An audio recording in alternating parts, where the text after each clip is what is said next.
Hey guys, it's September 18th, 2020. I'm Kimberly Jolly from Fat Quarter Shop, and I have a ton of stuff to show you today. This live stream will probably be 2 hours, so I've got a lot of stuff for you. I'm gonna have to break it up into bits so that it all makes sense.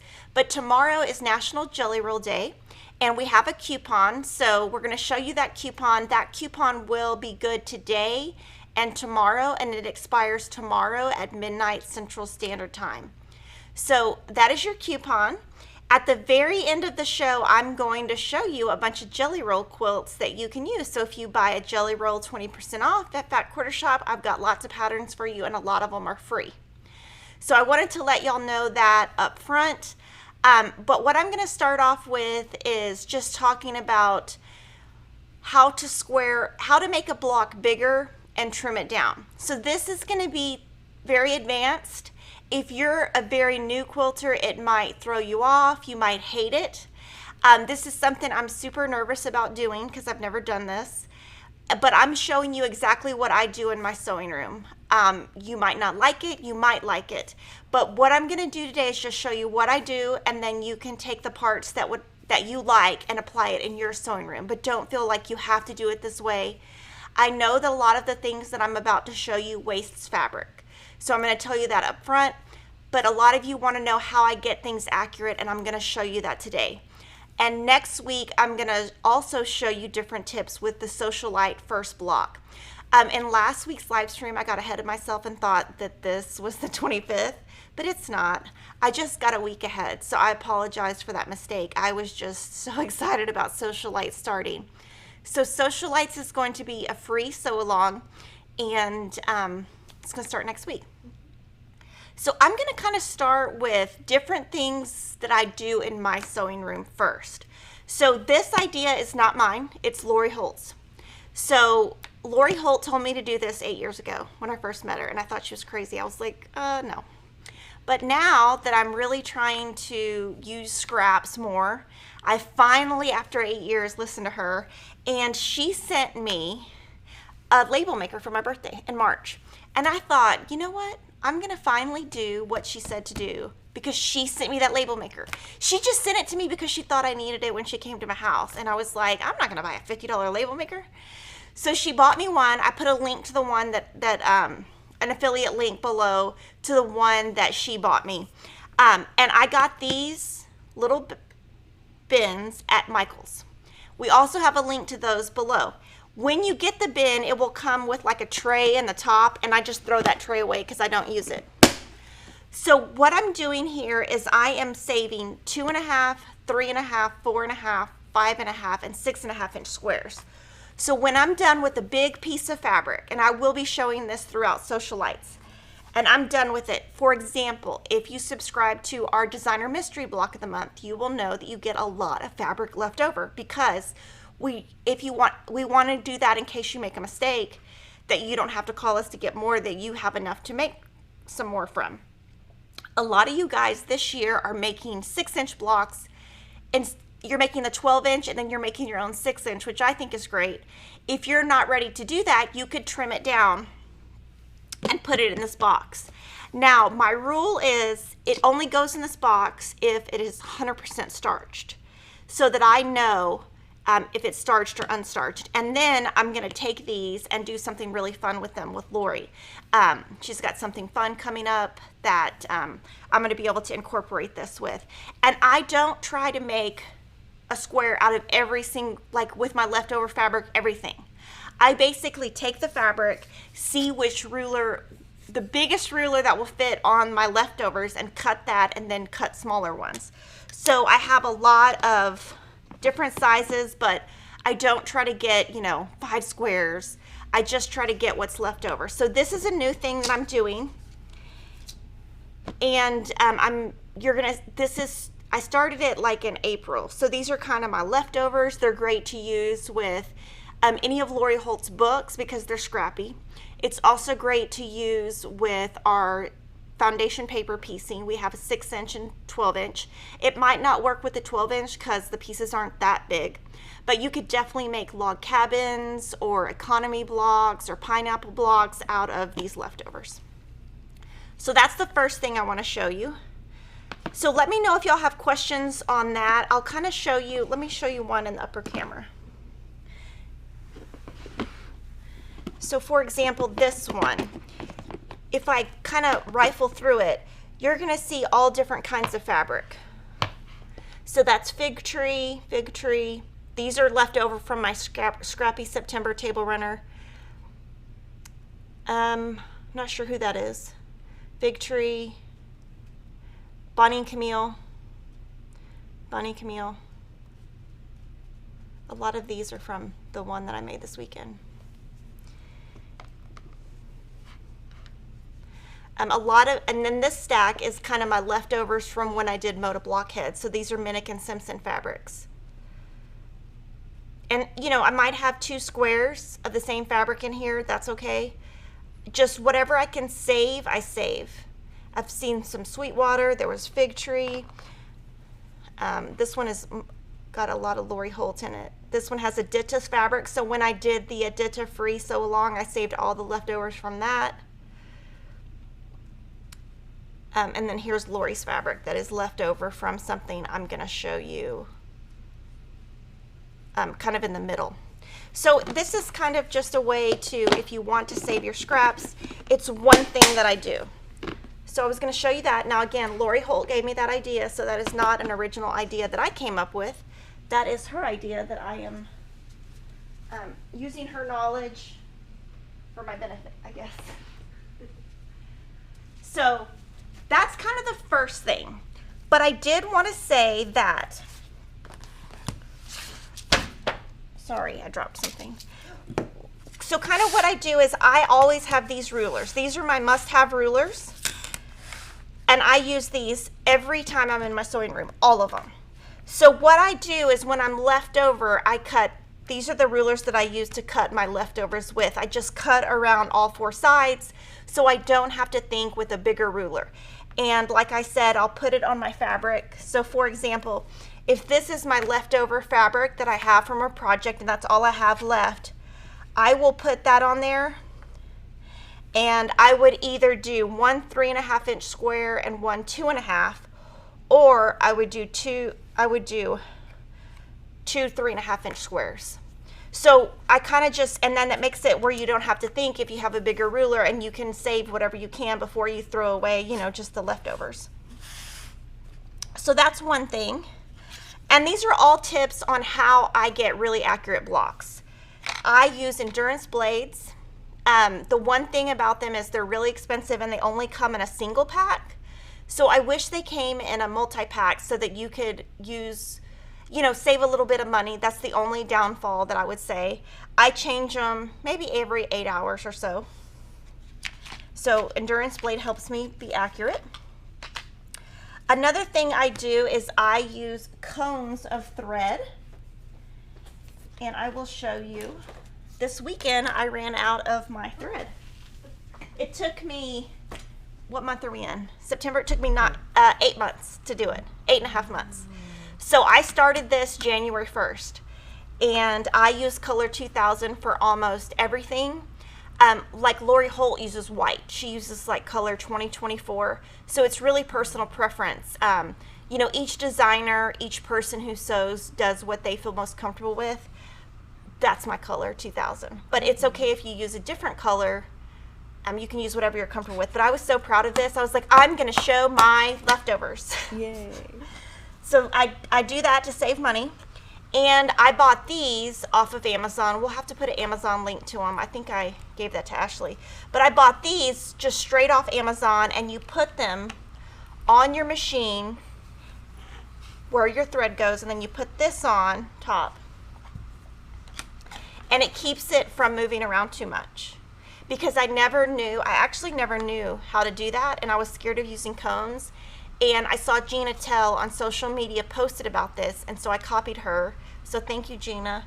And she was like, I texted her, and she said, I just got them off Amazon. So that's what I did, and it does help it stay on your machine. So I use cones. Now, of course, if I have some smaller spools, I will definitely use them, but this is a way that you can use, you know, this is, I don't know how much it is, but it lasted for 8 6.5 months, so that's pretty awesome. So this is one thing that I do. Another thing that y'all had asked about was my needles. So I got these little containers. They're called Iris. I got this idea from Lori also. So you're going to see a lot of what I'm showing you is from Lori, but I'm giving her credit. She had these in her house, and I thought, well, I'm going to get some like this. So I have had these for probably 5 years. I basically went and just bought a bunch of needles and just threw them in here. And I haven't had to refill this in forever. I generally use 80-12, which is right here. I also have a couple of others like 90 and 75.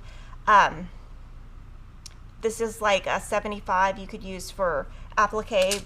So I basically will save money by just buying a bunch of these and then not have to fill. I don't want to have to worry about buying needles. So I just, when I use this up, I'll just buy a bunch more and then I don't have to think about it. And speaking of that, another thing I do to save time, because to me it's all about time, is I wind all these bobbins at one time. So this took about 45 minutes and I wait. So basically I probably didn't do this since January. These are just colors that I have wound that I would use on applique or top stitch, like a pink, navy, red, green. If I'm sewing with, let's see, like a Civil War fabric, I would do like a darker gray. So I don't have very many in here because I don't really sew with that. So I bought all of these bobbins off of Amazon. They go with my Juki, and you can see that a lot of them are not even Juki brand. They're a little bit thinner. They're not as heavy basically, but I just bought a huge pack. And when I'm done with all of these, this section, I wind all the bobbins at one time. So I don't in between projects start, stop, start, stop. This is gonna last me for say 9 months. So this is something I'm always done. This is kind of like a little thing. It's not supposed to fall out when you turn it over, but I have more in here than you're supposed to have. You're only supposed to have like 6, but so that's why. But I don't know that they make this anymore. But any kind of bobbin holder, you could obviously just put bobbins in something like this also. And you can see kind of I've got threads, they're going everywhere, and that's okay. But this is one thing that saves time. So I'm trying to show you kind of what I do, what saves me time. And this is, oh, Lily brought this for me. This is my 80-12s. And I use the Schmetz brand. I can't attest to anybody else's needles because I've only used these. So I've gotten some questions on other brands, but I'm kind of one of those people that I use it, it works, why change? So there's that. And then I'm going to take questions in a little bit, but I'm going to keep going so I can show you what else. So these rulers are very important. This is like, if I was quilting and didn't have these, I would just walk out of the room. I would say, no, it would take too long. Okay, the 2 sewing machine feet I use are here. This one came with the machine, and this is just like an open, it's just open. And so if I'm gonna do corner square triangles or triangle paper, I use this one, and then I use a 1/4 inch foot. That's it. These are the only 2 feet I use. Of course, I could do a walking foot if I'm doing binding or quilting, but I don't ever do quilting. And I haven't done binding in a while, but those are the only 2 feet that I use. I don't use special feet. I don't spend money on that. This is also something that I use a lot. It's a new seam roller by Lori Holt. She based on a dough roller. So she took an antique dough roller that she has, because she has like 50 of them, and we mailed it and we had this made, and it's awesome and it does save time. So I wish I had this 10 years ago. The last thing that I do, this is the most important. So can you show from the front camera? Well, yeah. So basically this has been, I have had this, let me say, I got this at Home Goods, super cheap, super inexpensive, like a long time ago. Lily, how many years have you worked for me? 2.5. Okay, so I probably got it like 4 years ago, something like that. So before Lori sent me the label maker, I just kind of had these in wherever. But then she sent me the label maker, and I was like, oh, I can put the sizes. So I put 1 inch, 2 inch, 3 to 4, and 5 to 6. And I also have a 7. I just haven't labeled it yet. So this would have like 1 inch, 1 1/4, 1 1/2, 1 3/4. This would have 2 inch, 2 1/4, 2 1/2. This would have like 3, 3 1/2, 3 3/4. So it's kind of the range of 1 to 2, 2 to 3, 3 to 4. And then these are just my extra rolls that I have left over. Like this is probably, yeah, this is 4 inch. And then when I'm done, okay, go to the upper camera. Well, thank you. One of the things that I do is when I tape it using Lori Holt's washi tape. But sometimes you won't see the size when you roll it up. So when I close it, I usually just write a little note. So it's easy for me when I pick it up to find the size. And these save me a ton of time.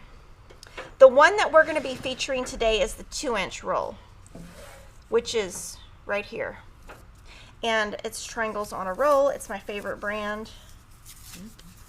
And I'm going to show you how to use that. I'm going to see if I have one that's already open. This one's already open. Yeah, this one's already open. So you can just get a simple bucket, organize them, use your label maker, and stay organized. And so let me take questions. That was just a general overview of what I use most in my sewing room. I tried to think of, because so many of you are asking how I get accurate blocks. And so all of these tools that I just showed you are essential.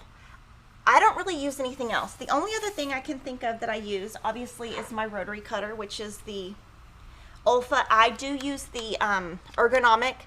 I learned on this rotary cutter, and I don't know how to use any other. If I really stumble if I try to use another one. Lily can attest. I'd probably cut my finger off. And then I also use these two things. These scissors. So I use the yellow OmniGrid scissors. They are extremely sharp. So I have cut my finger like basically like that several times. They are very sharp. They are very expensive, but I will say they have. You're paying what you get. You're paying for what you get, and it's really good quality. And then these are some newer scissors that we put in the Sew Sampler box, and they are really nice because they're sharp, just like these. So I use these scissors, and I use the starch. Let me show the starch real quick what I do, and then I'm going to take questions. Sorry, I'm talking a lot. It's okay. So what I do with starch, put these over here. I brought a towel. Lily brought a towel.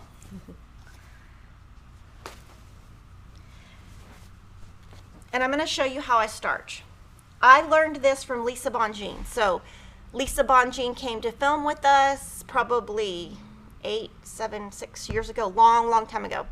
And she had just come up with this method. I had seen it on her Facebook, and I was like, can you show me? So this is Lisa Bonjean's method. I'm using it, but I did not invent it. A lot of these things I didn't invent. A lot of these things are things that I've learned from other people. And so if you like them, you should try them. This is a fabric that I had from yesterday's video, and it's not starched. So I'm going to show you how I starch and talk through what I do. We do have several videos on this, so you can refer to those, and we can link below. So from the top camera, pretend this is my ironing board at home. This is the starch that I use. It is Niagara Original Hold. I used to use a different one that is now discontinued. Niagara bought the company Faultless. This one is called Original Hold. I like the feel of it. The only thing that I don't like is it has a DuraFresh scent technology. So it smells like flowers. So if you don't like the smell, that would be my only downside for that. So I have 2 drying racks. But pretend I'm in my sewing room, and this is my ironing board. I take this and I saturate it. So I'm going to show you what I do. I completely cover. Now you want to do this in a ventilated area, which is why we're only doing a small piece here. And when you look at this, it is 100% saturated. So it is it's soaked. So then you would take this and put it over a drying rack like this and let it hang. In about 8 hours, it should be dry. So that is how I get the fabrics that look like this. After this dries, it will be very firm and crisp like this. So all of these are what I'm going to be showing you today. These are leftovers from the project that I'm going to show you, and they're starched already and dried. So there's that. Okay, so now I am going to answer questions. And I'll move this kind of out of I'll move this to the side. Okay. The first question here from Lindsay Z. Do you suggest beginners do this type of storage too? Yeah, I think so. I think it's good. Mm-hmm. And one of the things that helps me with the boxes, having them, is in my stash, I have starched and unstarched. And I have all these little scraps. Well, the little scraps, if they're in the box, I know they're starched, so I don't have to think. If I have yardage, I'll try to put a note, like inside, I'll put a little sticky note inside, starched or unstarched. Sometimes I can just tell that it's starched. But I can't, like if I worked on something 1 month and I have leftovers that I'm going to use in 5 months, I'm not going to remember if I starched that or not. I mean, most of the time I have, but it just kind of helps me know, yes, this is starched. From Elizabeth Hershey, if you starch, does that mean you always wash your fabric first? I never wash my fabric, ever. When you starch, your fabric will shrink 1/4 to 1/2 inch on one side, and the other side will stay the exact size. So if you have a layer cake and you starch it, one of these might be a layer cake, it will come out 9.5 by 10. So if you're working on a pattern that needs that full layer cake, you cannot starch. You can starch a jelly roll because it will shrink across the length, not the width. But your charm packs, if you need that full 5 inch, you cannot starch. But it does basically the same thing as washing because it shrinks it. And a lot of people ask, do you wash after you have it quilted? No, I don't like the way it looks when it's washed. That's funny. From Teresa, do you plan to sort by color as well, like Lori does? No, because I don't have enough stash by color. Hold on. Oh, I dropped something.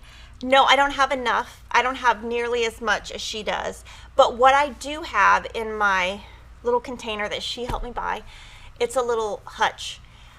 I have a lot of background prints, so I do have like some yardage because I don't really have a lot of yardage. So I will keep those by color, but I don't have a whole lot. So if I had what Lori had, yes, but I don't. I don't have the room for it. Mm-hmm. From Laura Ashcraft, do you cut strips? No, and Lori does.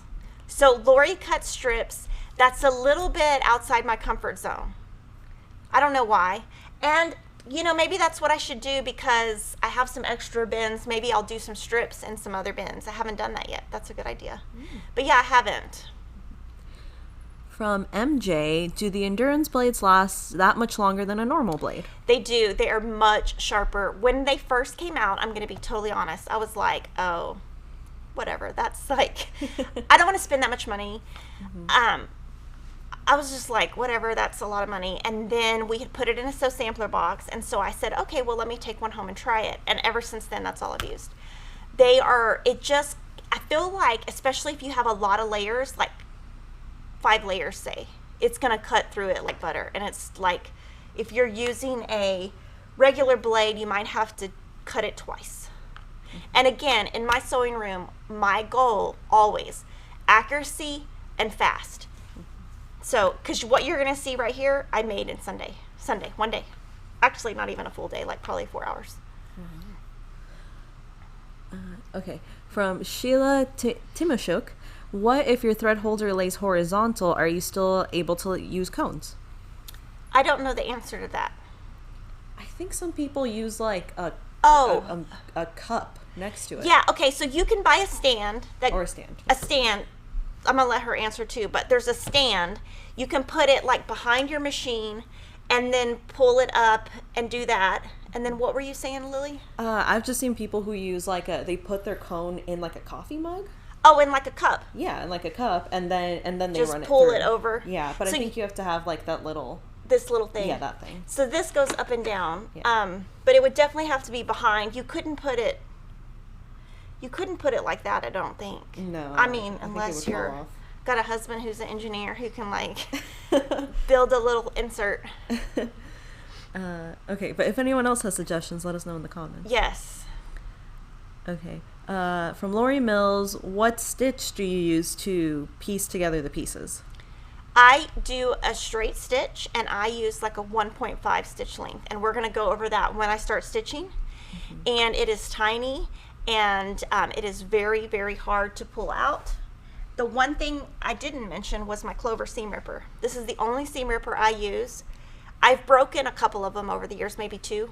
Oh, wow. Over 10 years. They're great quality.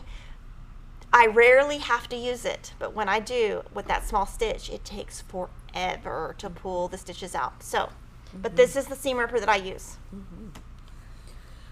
From Roberta O'Brien, do I wind my bobbins with Aurifil thread also? Yes. Yeah, so I use Aurifil. Now, I have some friends like Ann Sutton. She uses pre-wound bobbins that she buys pre-wound. She doesn't like to wind them, and then she uses Aurifil on the top and the pre-wound in the bottom. Do whatever works for you. I just use Aurifil. I love Aurifil. That's what I have in my sewing room, so that's what I use. And a few people are asking if we sell the pre-wound bobbins for the Juki. We don't. So you can get those on Amazon. We can put a link below. I didn't even buy the Juki brand. I just bought like a pack of 25 or a pack of 50. I mean, years ago. So I just bought something really inexpensive. From Laura Grabo, where did you get the plastic storage container for the needles? Okay, I'm going to read you the name. I got it off Amazon. Iris, I-R-I-S. It's got like a little... Can you do the upper camera? Yes. It's got like a little heart. Can you see it? It's got a little heart in the corner. You can't really see it. Kind of. So it says Iris, and it measures, let's see, 6.5 by 4.5, and it's like maybe an inch and a half high. So we can try to find it on Amazon and put a link. I'm gonna take my needles. Take those needles home. From Mimi Fraser, hello from Nova Scotia. I have to give a shout out to Teresa Williams. Thank you, Teresa, for your excellent service in helping me track my missing order that Fat Quarter Shop shipped to me a month ago. Great service. Thank you. Thank you. We have had a lot of USPS issues. So just throwing that out there. For whatever reason, we've seen an uptick in lost packages, packages taking longer, and we apologize. It's out of our control, but we do apologize for that. Karen Augusto Johnston says, is there any issue with overspray with starching close to your machine? I don't know. I don't starch in the same room as my sewing machine. So I starch in a bathroom, open the windows, and when I'm done starching, because it will be a ton, I should have brought a picture, I shut the door, turn on like the shower vent, or the vent, like if you take a shower that takes the moisture out, and keep that door closed so that I'm not exposed to all those chemicals while it's drying. And that dryer, is that what it's called, Lily? I think it's an air extractor. Air extractor. So that helps it dry faster. And I don't want to hear the noise, so I just shut the door too. But I don't know. I've never starched near my machine. I don't know. You definitely, if you starch the way I do, you can't just leave it on your ironing table. I mean, you could, but I wouldn't recommend it. It's going to take forever to dry.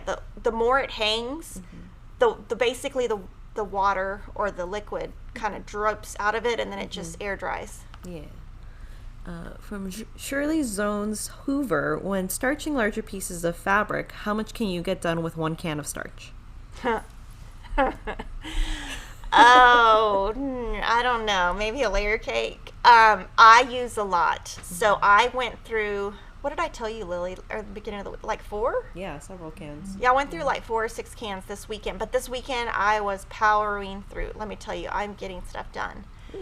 I am starching the charity quilt that we're going to be doing. Thank you everyone for donating. We were at over $4,200. I looked right before it starts. I do check that number every day because it makes me so proud to know that my customers are so nice to give money to Make-A-Wish.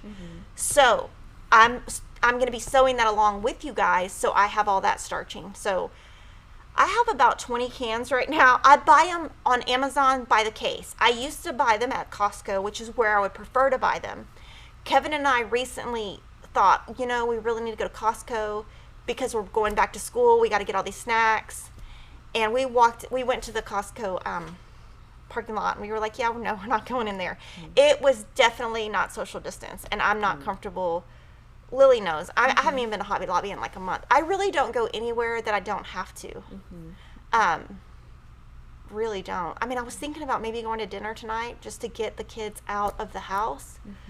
But I don't know. I'll have to email them. The problem with Friday nights is wrestling is on. Oh. WWE. And depends if the match of that night is good enough. So, and they usually announce the match like yesterday or today. And then, so hopefully it's not a good match so that my kids will go to dinner. And we go to a place by our house, then we go really early so that we're kind of by ourselves. From Brenda So-and-so, do you iron after the starch fabric is dry? So after it's completely dry and it's crunchy, let me find my fabric.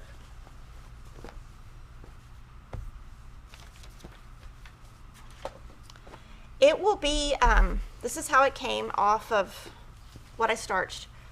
Oh, this is my binding. I can't cut into this. Ooh. This is my binding I'm going to send to Gina. Let me put that aside. So this I would iron. And the wrinkles will come out right away because it kind of takes the wrinkles out before. And then I do use steam. So when I do the next block, you'll see exactly what I do. Like when I do the next step, walking through this one thing, I will show you. All right. From Mary Pankanen, can I use the Olfa blade in a Frisker's cutter? Yes. Okay. So you just have to make sure the millimeter size is right. So like 45 millimeter, 28 millimeter, 60 millimeter. I noticed there's a new one out that is a weird millimeter, like a weird size, and I don't know. I was going to look that up because I was like, I don't know what that is. Yeah, I think 45 is the most common, right? Yes. Yeah. So I use 45 mostly. If you're going to do a lot of layers, you could do 60, which is thicker. I don't use 60 because there's no 60 ergonomic, and I really have a hard time holding it if it's not ergonomic. And the one that I use at home is actually blue because everything in my sewing room has to be cute. So blue. I'm waiting.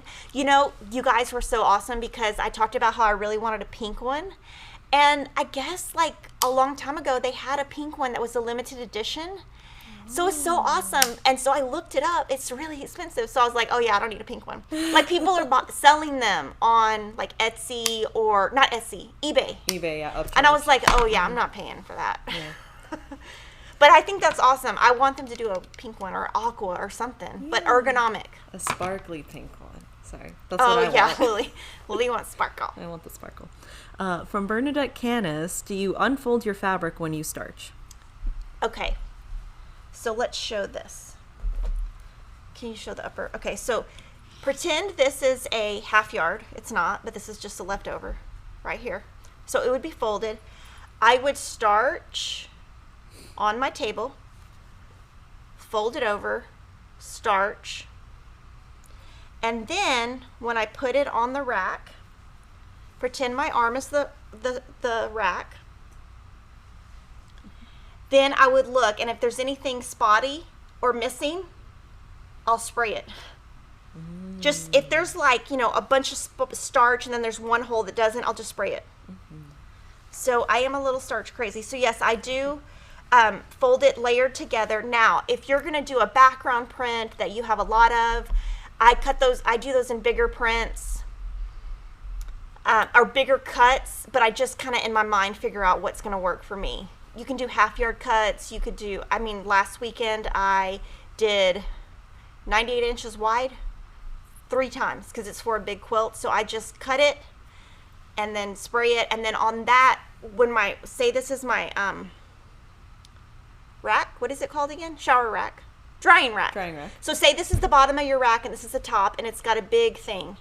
I take it and I open it and I put it all over, and then it hangs off this side, this side, this side, and this side, and I just let it dry. And the drying racks are very inexpensive. You can get them at Amazon. There's different, you know, you can get like a $19 one. You can get a $60 one. It's just, you just want them to be plastic. If you want to make your own, you could get PVC pipe and just use PVC pipe. From Lori Mills, do you press each piece as you go with an iron as you're piecing the blocks together, or do you use the little roller in between? I do both, so I will show you kind of what I do Okay. as we do the block. Okay. And it also will depend how much time I have that day. From Linda Gillespie, is there a trick to make bobbins wind tighter, like slow down or speed up? Yes. So what I do when the thread is over here, let me just do it. Do we have an extra bobbin? Yeah. I'm going to show you what I do because that is a very good question. So these are the cheap little bobbins that I got off Amazon, and this is what we have at work. So I'm going to just wind the bobbin. So what I do is I put it on here, pull my thread through the top, and every bobbin and every machine is different. This is just what I do. I put this on here, and when I wind, I do not do this. I don't let it just go. I put my finger right here, my finger right here. Yeah.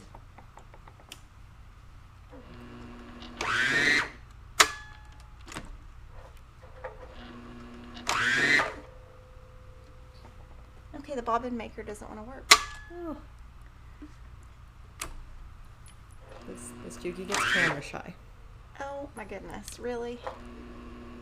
Okay, it's not working. But what I do is I hold this finger here the whole time because it keeps it tight and it's not going to jump off. Because sometimes your thread will just jump off and then everything will get all crazy. So I keep my finger on that section. And that's how I keep it from making an ugly bobbin. So I'm going to thread it while y'all ask the next question.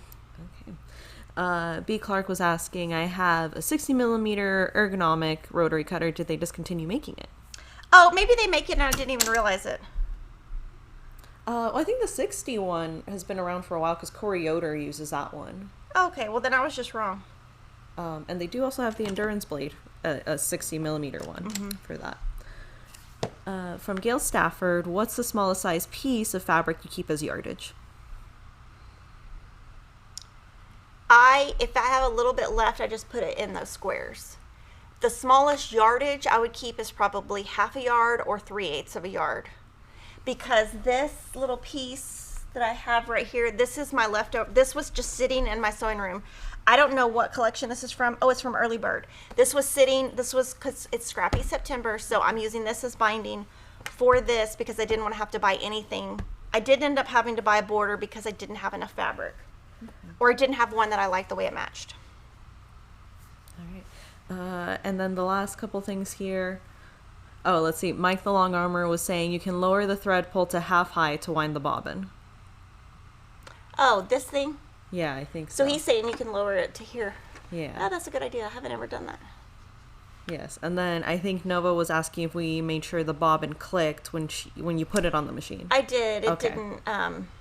That machine is the devil. We got a new one, and the only reason we haven't used it yet is because we were going to film an unboxing.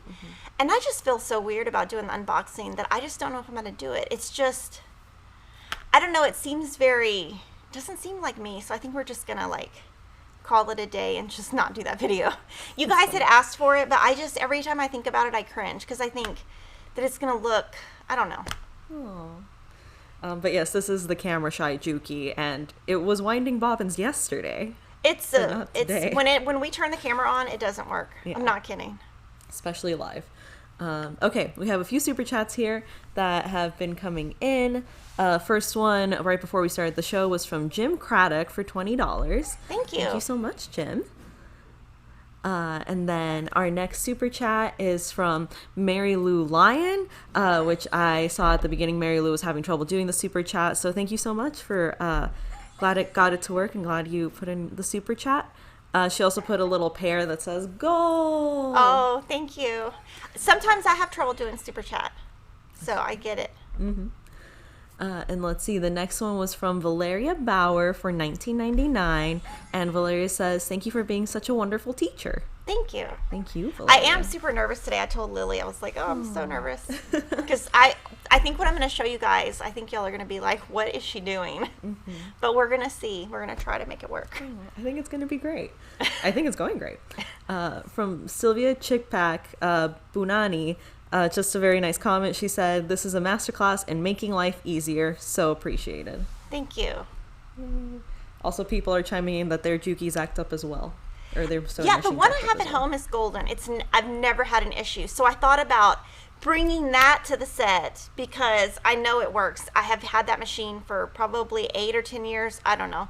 And then taking the new one home in case it has issues. But then I was like, no, but I love my machine. I don't want a new one. Okay, and then a few new members that have been joining throughout this stream. Amy Valet, new member. Welcome, Amy. Thank you. And Carrie Palomares. Welcome, Carrie. Thank you. And Karen Sommer. Thank you. Sommer. Welcome, Karen. Oh, and one more super chat that just came in right now. From Brenda Connolly for $5. Brenda says, love Fat Quarter Shop and all the videos. Thank you for all you do. Thank you. Okay, so I'm going to take a little break to go potty. So I'm going to let Lily come and show you what she's been working on with the Journey to Nebula. I'm probably going to take a couple of breaks since this one's really long, so that when I get into this, I'm ready to go. So I will be back in like 2 seconds. I got to get my mask, sorry. Oh, you're good. I'm trying to make sure I grab everything. I couldn't even make it an hour this time. That's okay. We're 45 minutes in. All right. Hello, everyone. I'm Lily, in case we haven't met yet. Let me just pull up here. Okay. I think I can control the cameras now. Let me see. Yes. Okay. So this is my basket for my Journey to Nebula. Journey to Nebula, for those of you who may not know, it is a skill builder sew-along happening right now with Jaybird Quilts. It is leading up to a block of the month called Nebula that starts in January. And so, yeah, we're doing a few patterns from Jaybird using a couple of her rulers. And I'm joining on the sew along. So the last 2 weeks have been making a table runner. So here's my finished table runner. I'll go to the top camera.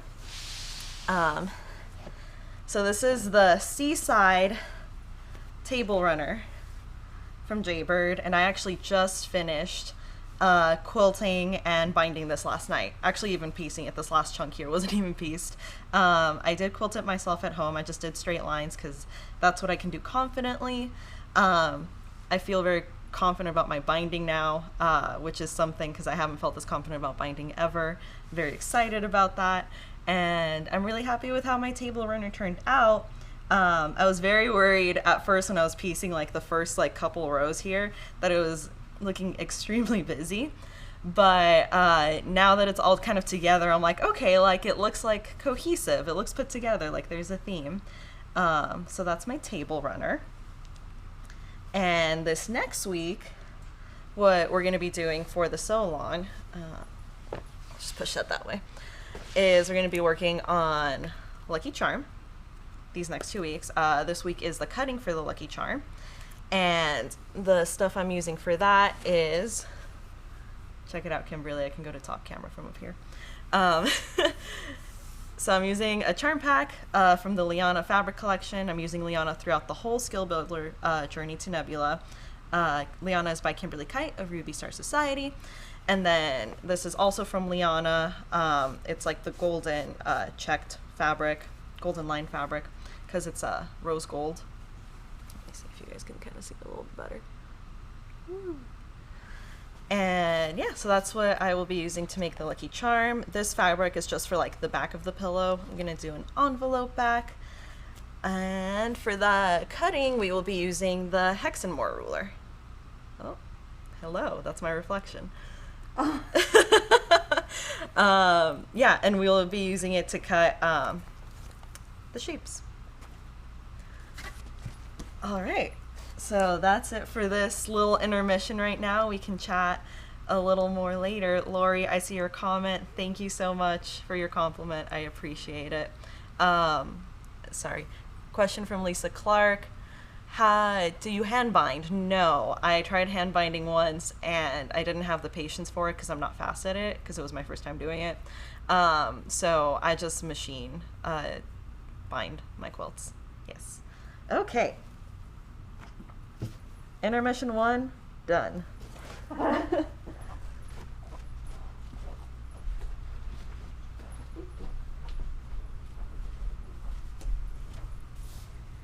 Thank you, Lily. Okay, so what I'm going to show now, I'm going to try to break it down. So, and this was me kind of getting ready for next week's Sewcialites. So this weekend, on Sunday, I made this table runner. So, this is one side, and this is the other. It is from the brand new Bonnie and Camille book called Quilt Bee. This is called Wish Table Runner. And so you can see that it uses this block. Can you do the upper camera? Sorry. So this uses this block, and in the book is here. It's here. And I wanted to do one more thing for Scrappy September so that I really kind of got the full effect of Scrappy's September, and I had taken some fabric home and I thought, you know, I need to make room for it. So I dug through all my stuff. I found what I do with layer cakes is I'll pull out fabrics as I need them. So I had some leftover Bonnie and Camille layer cakes, I think 4 different collections, and I just pulled colors that matched what Bonnie had done because I loved what she did and I needed to bust my stash. So I thought this would be a great way to show you how I make this block, which is called a cat's cradle, the Kimberly way. Now you need the book to make it, so you got to get the book. I'm just going to show you a tip from what I do. And so you can see all my points match. Everything matches. And I don't even think I used the seam ripper once. And I'm being totally serious. Now the back, what I did is I pressed open all the blocks, and when I got to assembling the blocks, I pressed to different sides. Now, it would look a lot better if you would have just pressed open. I was in a time crunch because I had to go get Emma from dance and I wanted to be done. So I normally, if I would have had time, would have pressed this open, but I didn't because I didn't have the time and I needed to get done. Now, the only thing I bought for this was the border, and the reason why, I'm going to show you on my phone real quick. Let me look it up. Let me find my image. This is how I pick fabric for borders.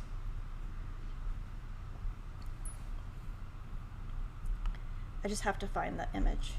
So this is how I pick fabric.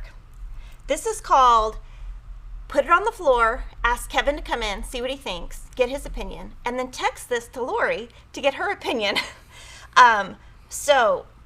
This is the fabric that I had that was big enough because I don't have a lot of big fabric. So none of those worked because they're actually, you can't tell, but they're pretty strong prints. They're like stripes and dots, and they were just way too strong for a border. So I did have to buy this. Now, when I put a border on, I do length of fabric. I don't do width of fabric. So that wastes fabric. It saves me time because I don't have to do the seam.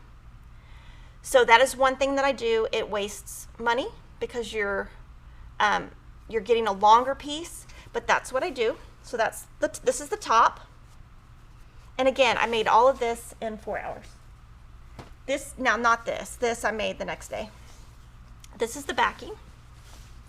And this is how the backing is written in the book. And you can see that I used the leftover lights. So I did lights here.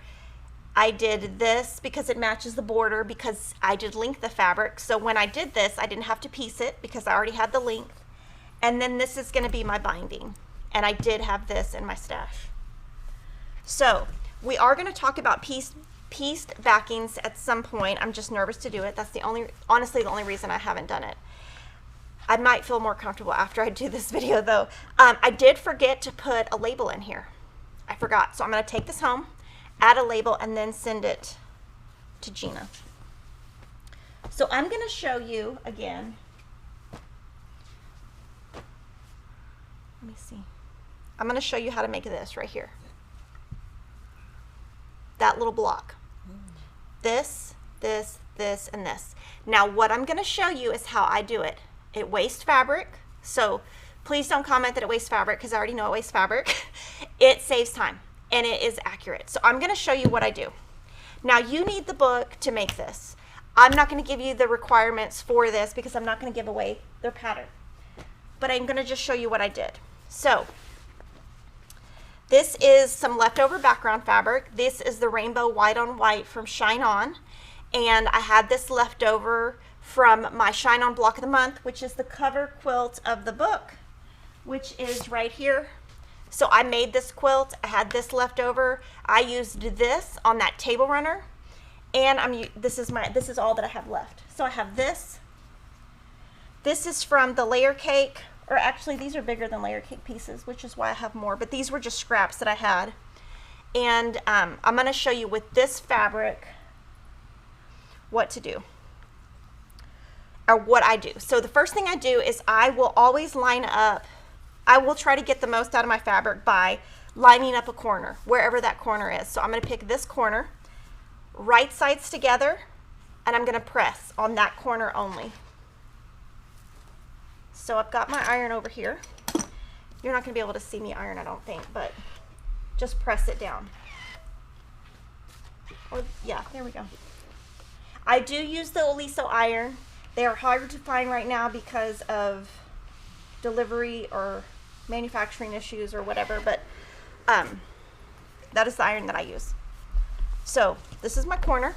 I'm going to first make a half square triangle. So I'm using my triangle paper. I always make triangle paper with triangle paper. I never make it without. As a disclosure, I do own the company Triangles on a Roll, but also I bought it because I love it. So I've been promoting this Triangles on a Roll forever before I ever owned it. So I only need one triangle for the corner. So I'm going to take my ruler, put it as accurately as I can on that line. That's really important that you're not cutting over here or over here. You want to be right on that line. Take the time, and that is going to be what makes it accurate. If you don't cut exactly on the line, it won't be accurate. When I'm done, I roll it back up, use washi tape. I use washi tape because it will not mess up the paper. So if you put like regular tape, it's gonna kind of peel your paper. So I use different washi tapes. Put this back in my bucket. And I only need one for this demonstration.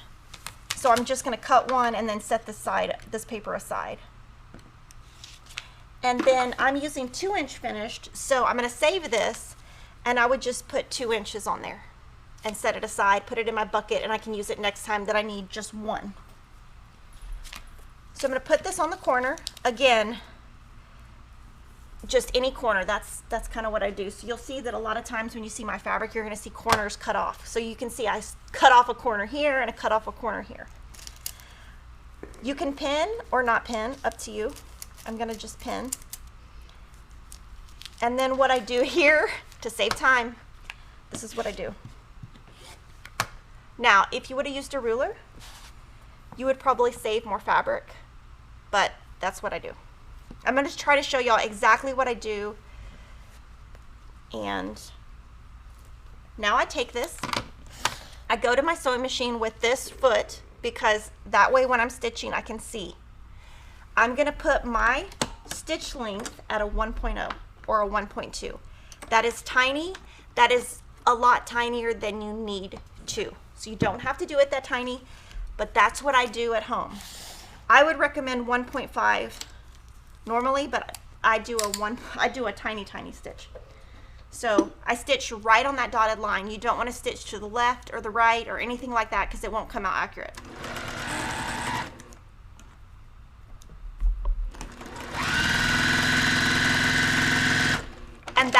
speed that I sew at home? Fast. I have there's a little speed thing, and one of my kids thinks it's funny to move that speed thing. It makes me mad every time. Oh. But it is always as fast as it'll go, and this is how I get so much done. Okay, so here it is. Can you zoom in a little bit, Lily? Yeah. Sorry.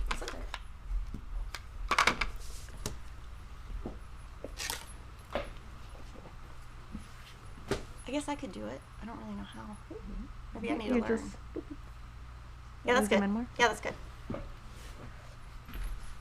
So then I just grab whatever square ruler is closest to me and biggest enough. So this is too small, so this one works. But basically I just grab whatever. I'm gonna use my brand new cutting mat that I have. It's called Kimberly's Cuts. And what I do is I put my ruler, I cut 2 at a time. So I line up the ruler here, which is right on that line. And then right here, I have to put my hair in the thing. So it's very important to cut accurately. So I will cut once and twice. So I line it up once, but cut twice. And then I will rotate with my mat and do the other one. And just cut, you just line up the paper. You don't worry about measurements on your ruler. And then I just cut the center. And then to pull the paper off, I fold to one side. And then when you pull, it'll come right off.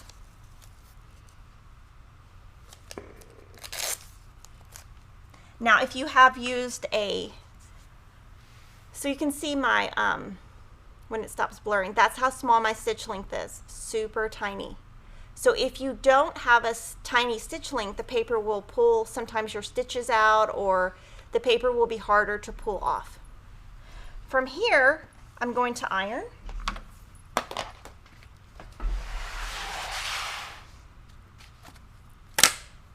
So to do half square triangles, now normally, I would do like a ton. So I would lay them all out, and then I would set my seam, which is right here.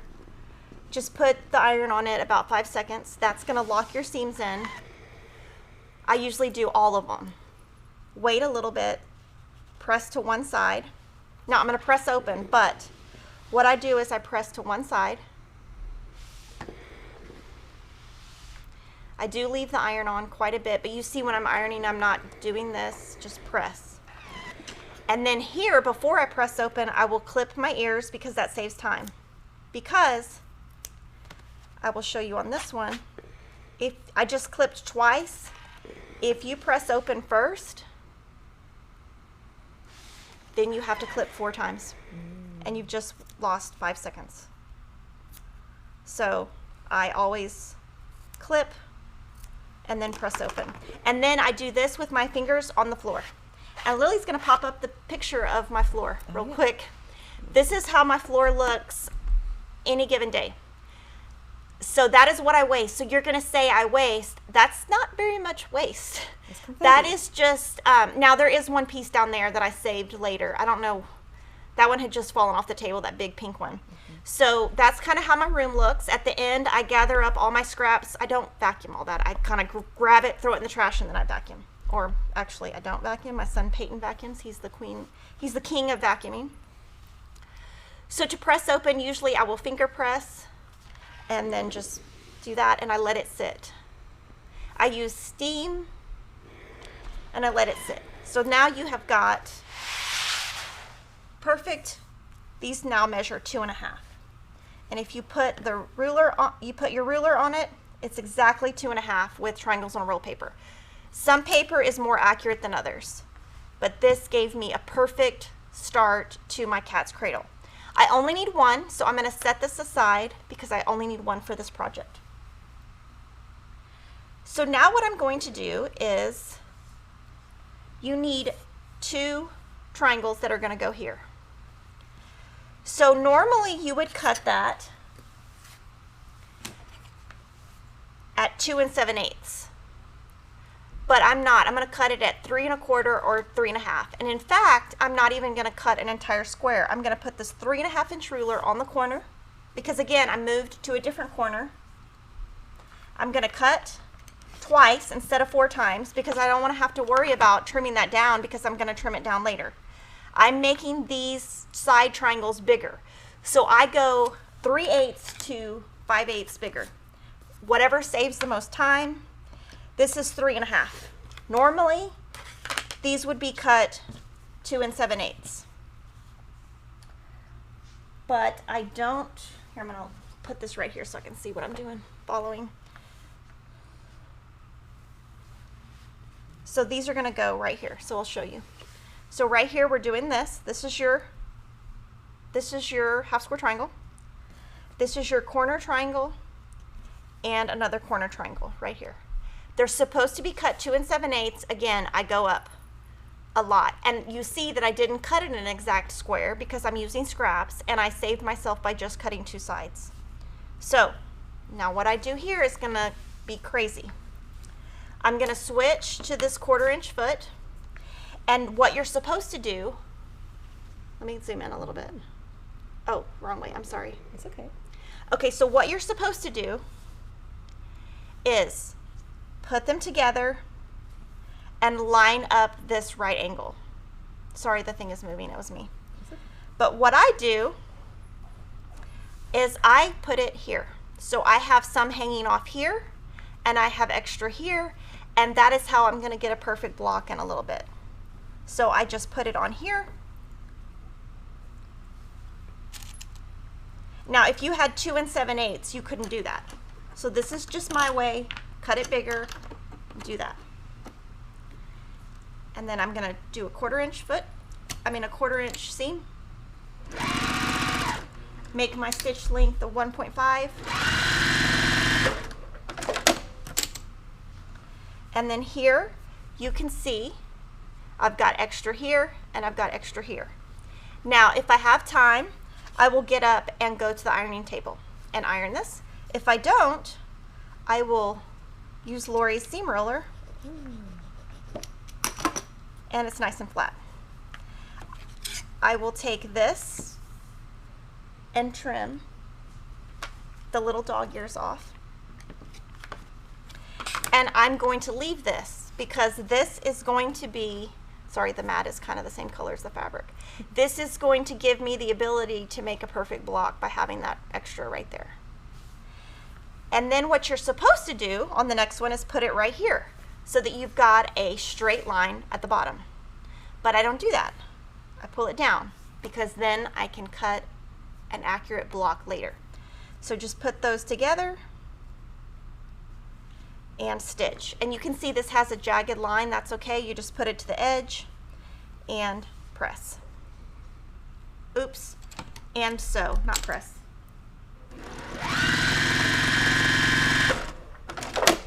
So 1/4 inch seam. So now I'm going to actually use the iron because at this step I want it to be really flat.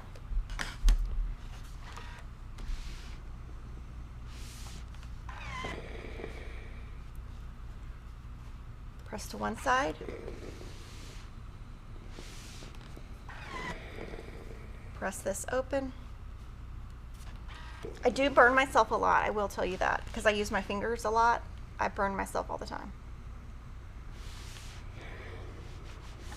So that's nice and flat. So now I'm going to take a bigger ruler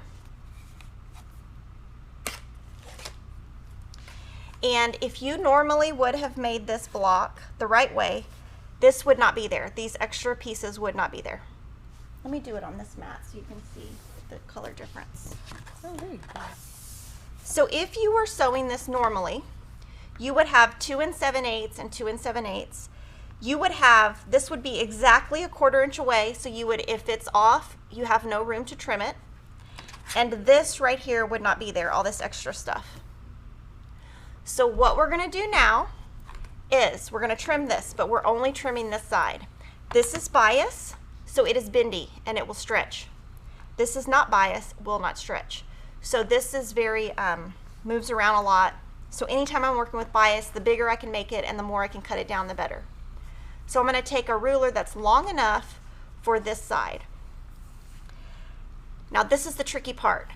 You're not going to measure here, which is this. You're going to measure on this only. So, because this is your accurate piece. And you kind of move your ruler around. And what I've got is I've got it perfectly straight here. And I've got it right here at this 1/4 inch. So you got to be exactly a 1/4 inch, and this needs to be straight.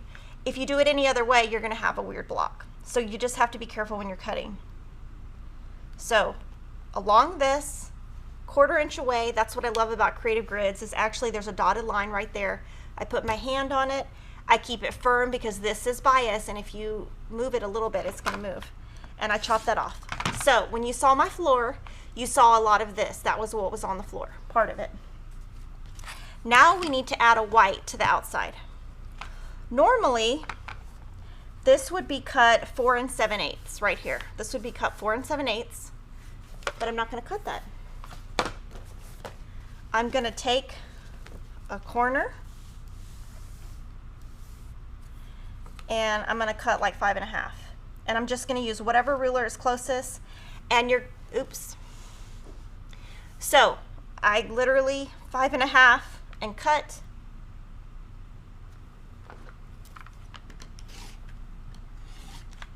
Saves me time. I'm not cutting the other side. It's close enough. Cut across the edge.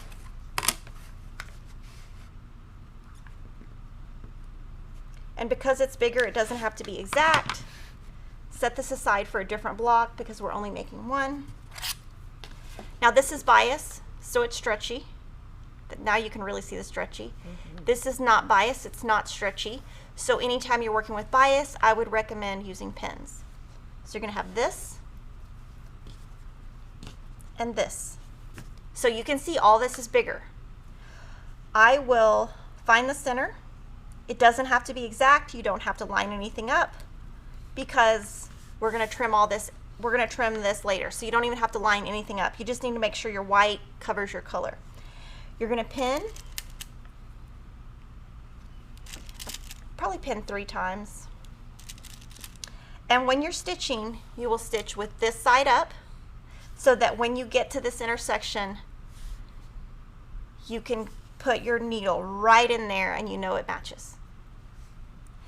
Also, well, let me do that first and then I'll show you where you trim.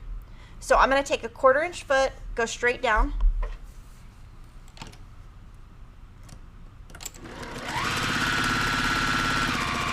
Slow down when you get to the intersection.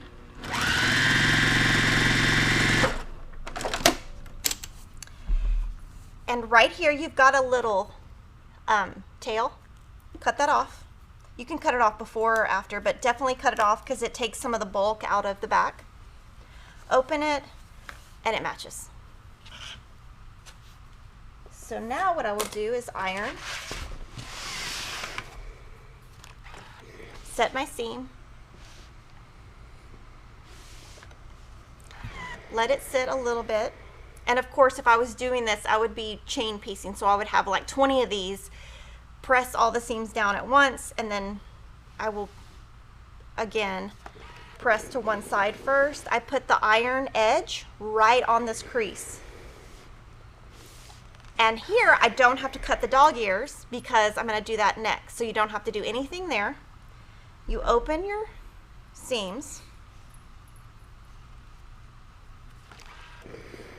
Run the iron along it. Let it sit, and again, I'm not jerking the iron around. And there you go. So now I will show you how you trim it down. So you need a 4 1/2 inch square ruler. That's why I have all these rulers, because it helps. Okay. So if you would have made this the traditional way, you would not be doing this. So what I'm going to do is take 4 1/2 inch ruler. Creative Grids is all I use. Now, a couple things you have to line up. Right here, they always show this white line. See the, okay, yeah, there you go. So you can see this white line. that white line will go across your half square triangle, which is right here. You should see that you're not going to cut anything off of there because there won't be anything. This line is really important right here. That goes right on your crease, and you're going to trim. So I will do 1, 2, turn the mat, 1, 2, and you have a perfectly normal 4.5 inch. You don't have any waves. If you're working with bias, you normally, this block would have had a little bit of waves here, here, here. That's how you get it perfect. You waste fabric, you cut bigger, you trim as you go. So now I'm gonna be happy to answer any questions and hope that I haven't confused you. And just make sure when you do this, do one at a time. Don't do all 20. Do 1 or 2, get the hang of it, and then go on. That is one thing that I always do and have forever. I don't know who taught me that. Maybe Debbie Taylor taught me that when she taught me how to sew a long time ago. Whatever quilt I'm doing, no matter what it is, I will make one block first. Make sure I like it. Make sure it's, you know, I have the measurements right, and then I will go from there. The other thing that I do that I'm going to show you is this. This is my scribbly scratch. So I take the book, whatever book it is, I start doing scribbly scratch. This is how I converted my pattern to work with my scraps. I didn't make it exactly as the book because I had smaller pieces than the book, because not all my layer cakes were big enough to make 2. So I always, and y'all have asked how I do wide backings. I'm going to show that in a video because I'm going to get myself confident to do it. But this is what I do. I have this piece of pad of paper, and then the other side has scribbly scratch. Oh, this is scribbly scratch on a different backing. I use both sides, make my notes. That's how I calculate backing, is just write it out. Okay, now I really will answer questions. I'm sorry. It's okay. Colleen Cassidy and a few other people have the same question. Says, if you buy a quilt kit and want to make these triangles, would you buy extra fabric in bundles or pre-cuts, or how do you figure that out if you're going to need extra to do this? So you would kind of write out everything on that piece of paper, do the math, see if you have enough. If you don't, then you can't do it. I always have a pre-cut that's bigger. So if I'm doing something that's a 5-inch square, I will buy the layer cake, starch it, trim it down. All those leftovers will go in the boxes. So I'm not wasting, because whatever's left of that layer cake that I bought extra will go in here. So I do buy extra, and our kits that we cut at Fat Quarter Shop do usually come with a lot extra. Mm-hmm. If they're cut by a manufacturer or someone else that we buy it from, they might not have enough. Mm-hmm.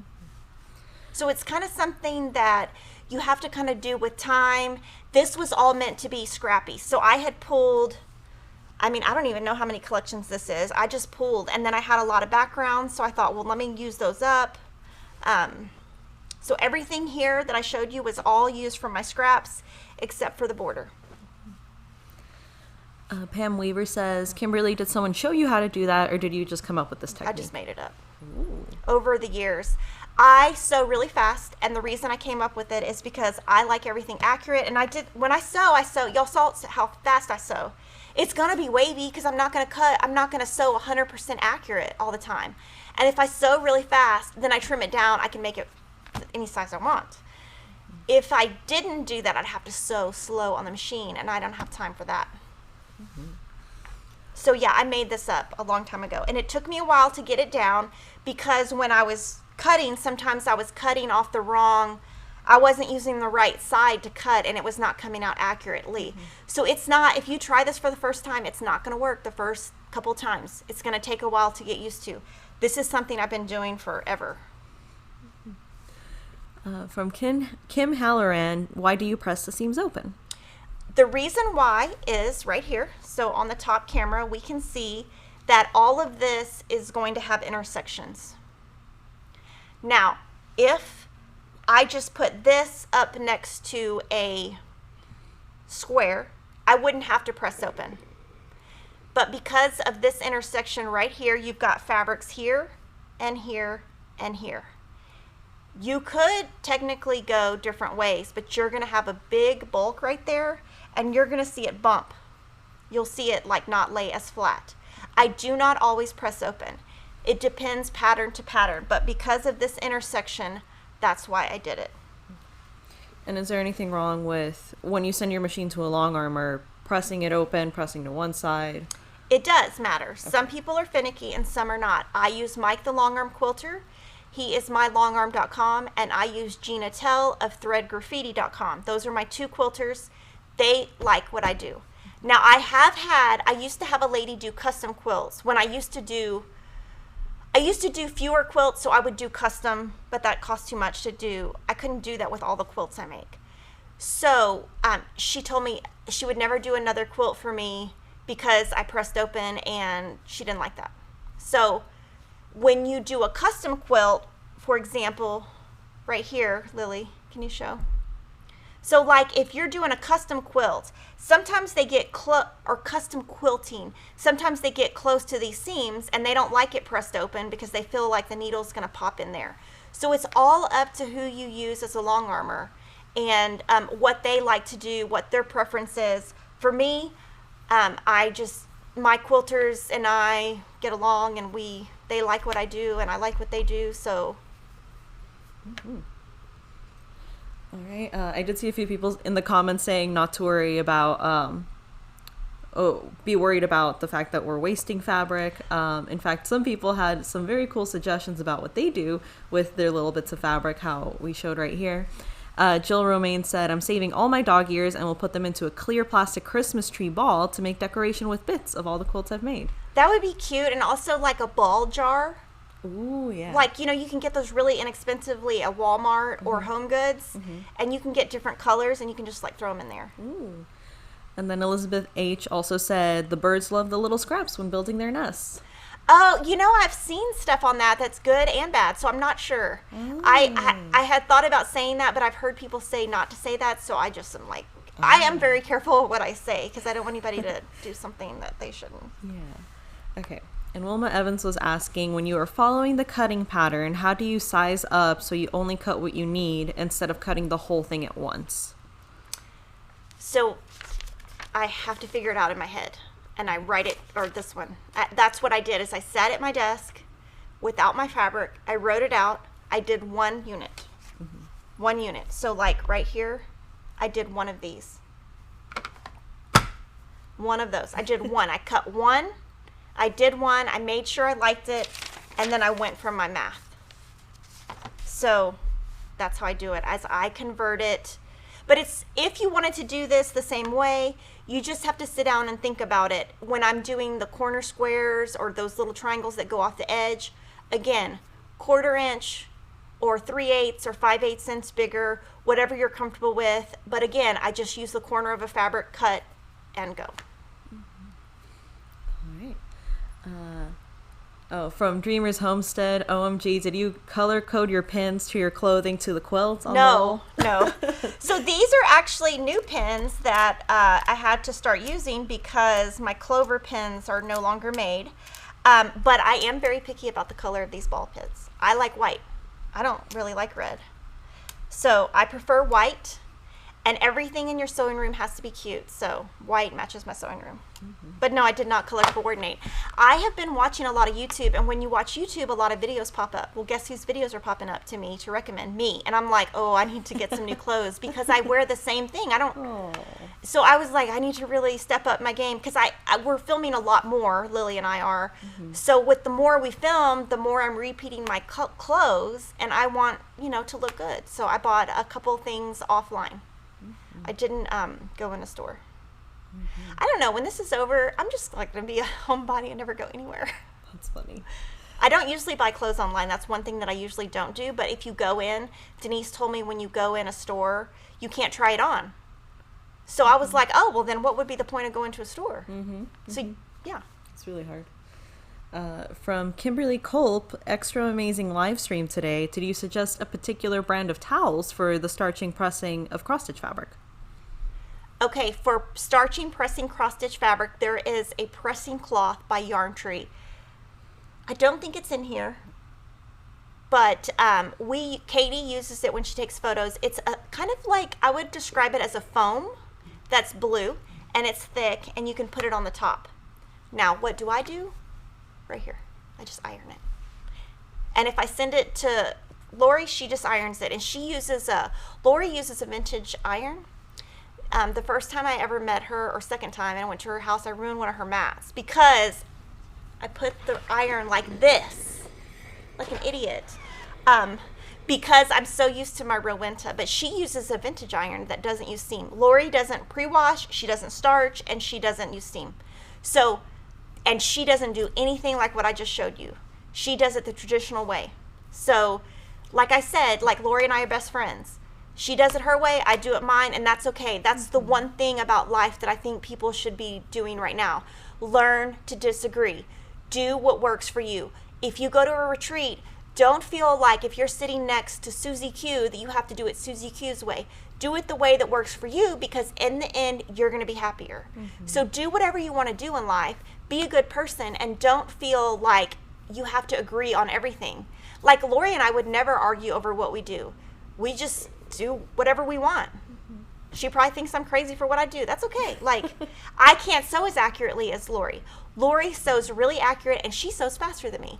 So if you want to get in a room with somebody and lose, like I've always thought that it would be a great idea to have a challenge with Lori in the room, me in the room. So give both people something. They have to make it up, and they have to sew it, and then Lilly video it and see which one people like at the end. It would come out totally different. But maybe when COVID's over, that would be awesome. I would love to do that. Because we could go to Lori's house. Yeah, and do that's one of my video ideas. So I haven't even told Lori, so there you go, Lori. I'm going to just come to your house, bring Lilly. We're going to set up the tables. But yeah, do whatever. Whatever you're happy with when it's done. If you like your quilts and your points aren't perfect, who cares? Do whatever you want to do. Don't feel like and that's one of the reasons, I'm going to be really honest, why I have been so hesitant to show you guys what I do, because so many people are so negative in the comments, and they say, oh, well, da-da-da-da-da. So today I'm not going to read the comments because I don't know that I can handle it. But I'm going to be doing more like this. So for example, Sewcialites next week. I took all my stuff home. I'm going to prep it out, and I'm going to show you next week how to make a full block from start to finish, all my tips. So when you wake up that morning, don't do your block yet. Wait till I show you what I do. And you can try it, and if you love it, I'm so happy that I was able to pass something on to you. If you hate it, I'm okay with that too. Do whatever works for you. Like Lilly doesn't feel like when she goes home, oh my God, I got to make it Kimberly's way at all. Because that's not the way that I want things to be. And if, and she doesn't use the fabric I use. You see, she uses modern. That's okay. Whatever, do whatever.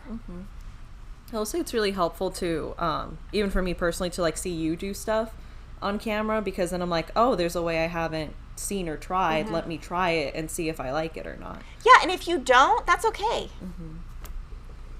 Yeah.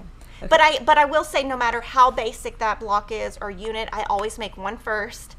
Make sure I've got it right. Write it down. I never go straight from a pattern. I always just take notes.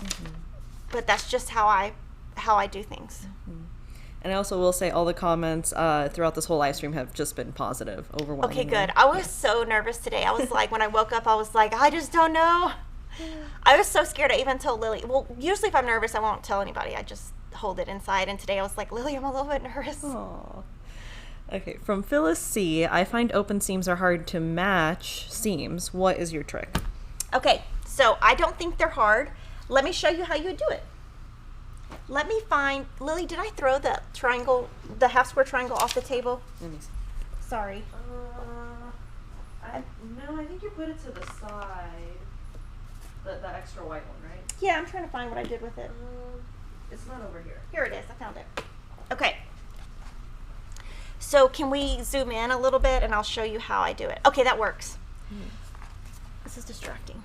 Okay, so this is open and this is open. You're gonna put it together, and I keep always a thumb right there, and look, Does it match? Yes. Okay, if it's over here, it doesn't match, you can see. So I make sure it matches, and I pin. And I pin right through that intersection. Now, if you need this to join, like if you're putting something to here, if you've got, pretend that this has something, well, let me just add something to it. Let me add something and I'll show you. Now, this is where I get crazy. I'm just gonna sew something together real quick and show you how. Sorry, I dropped something. And this is not gonna be exact. This is not gonna be exactly, but I'll show you what I do.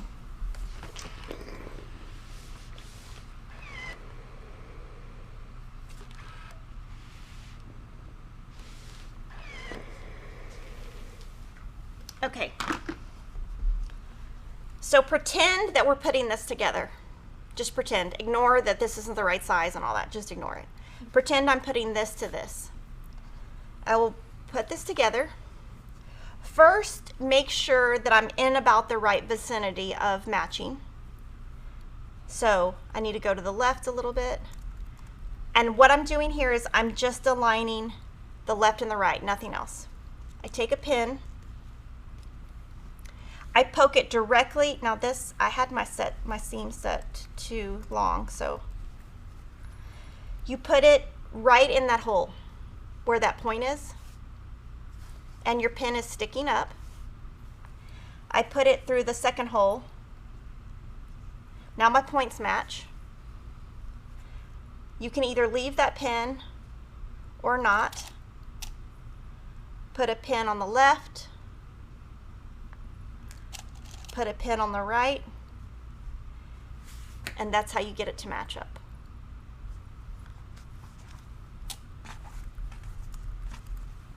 And I think also time. You know, with time you'll get used to it more. But if you don't like pressing open, don't press open. Okay. Let's see, a few people were asking if there is a specific size that you made the blocks bigger to then cut down. I take what's in the measurement and just add to it. Okay. I add about 3/8, 5/8, a quarter, whatever I have enough of. Okay. So it doesn't have to be like an exact, no, make it this I big. just wing it. Okay. And that's because I was using scraps. I just wing it. And what was the name of the background fabric for the Wish table runner? It is Shine On. It is a white on white rainbow. It will be out in October. It's not available yet. It is the white on white that Bonnie and Camille designed to go with Shine On. And the reason I used it is I had it in my stash. Okay, and then we had a few more questions here about the storing of your stash. Yes. From Grindle Holly, do you store your starch, large pieces of fabric, in containers because of silverfish? No, I don't. Okay. I don't know if I should, but I don't. I don't know what that is. Silverfish is like those little bitty, they're silver. And they're like little bitty insects. Oh. Yeah, I don't know. I don't. Maybe I should. I don't know. Okay. I usually sew it all up. I mean, if I starch it, okay, so if I'm going to do a project, I starch what I'm going to use. That's it. So everything that I used last weekend is either in that table runner or in those buckets. Everything else is gone except for those scraps that I tried out on the floor. Those are now just back and they're not starched. I only starch if I'm going to use it.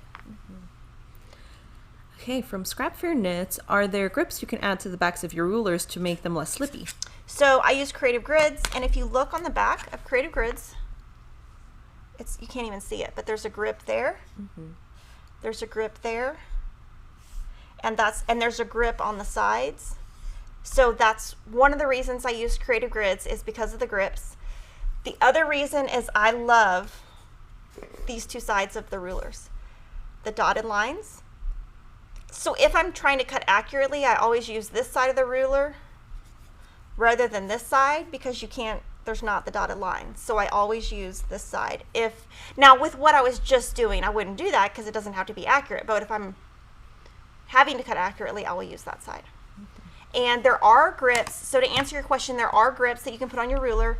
There are some sandpaper dots. They're brown, and I don't think they're very pretty. So There's that. They're by Clover or Dritz. You know, you can get them at Joann's. I think we sell them. There are, I think that's about it. But there are things you can put on your ruler. Yeah, I think we have a couple options. And it also, you have to be careful where you put it, because if you put it right on like a number or something, then you can't see through it. So it could inhibit, like if you needed this line right here, like if you put a grippy dot there and then you put it on your fabric, you wouldn't be able to see that intersection. So you just have to be careful where you put it, and that's why I like this, because you can see through the grips. Also, sorry for the accidental confetti cannon. The button is stuck to the top camera. She's giving herself a confetti cannon. Yay! No, it's for you. It's for you. You're doing a great job. Okay, from Bonnie Butler Webb, could you do a close-up of the 2 feet that we use for the Juki? Yes. So they both come with the machine. There's this one. And this one comes with the machine also. And the one that is made by Juki, I will tell you, is in centimeters, so sometimes it's not as accurate. You can buy a high shank foot from like your sewing machine store that is measured in a 1/4 inch. But I mean, you saw that I just used the one that, I think this was the one off the Juki. We have a bunch of feet, but yeah, I don't buy anything special. I just have the feet on the Juki. And if that 1/4 inch, if the centimeter is off a little bit, I'll just go buy a cheap one off.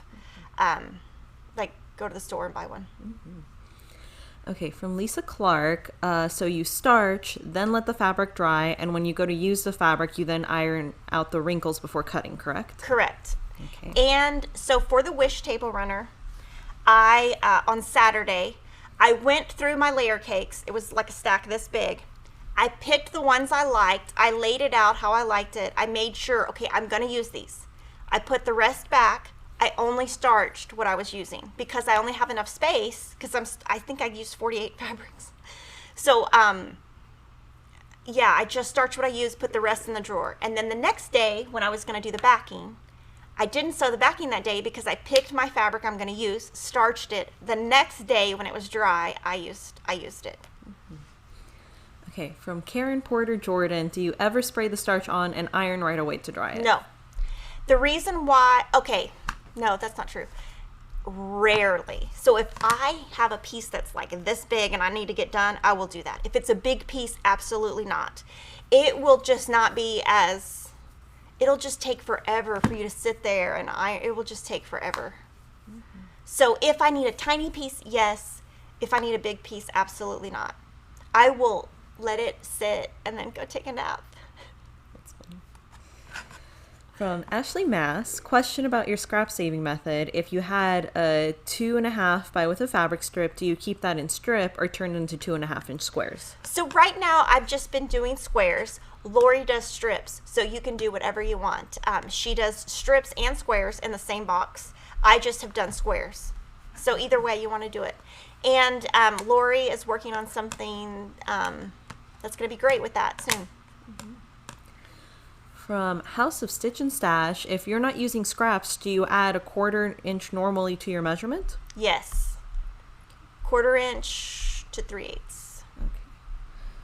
From Jenny, can Kimberly do a series on quilt math? Many of us have learned to quilt by following patterns or tutorials and never learned the formulas and mathematics behind it all.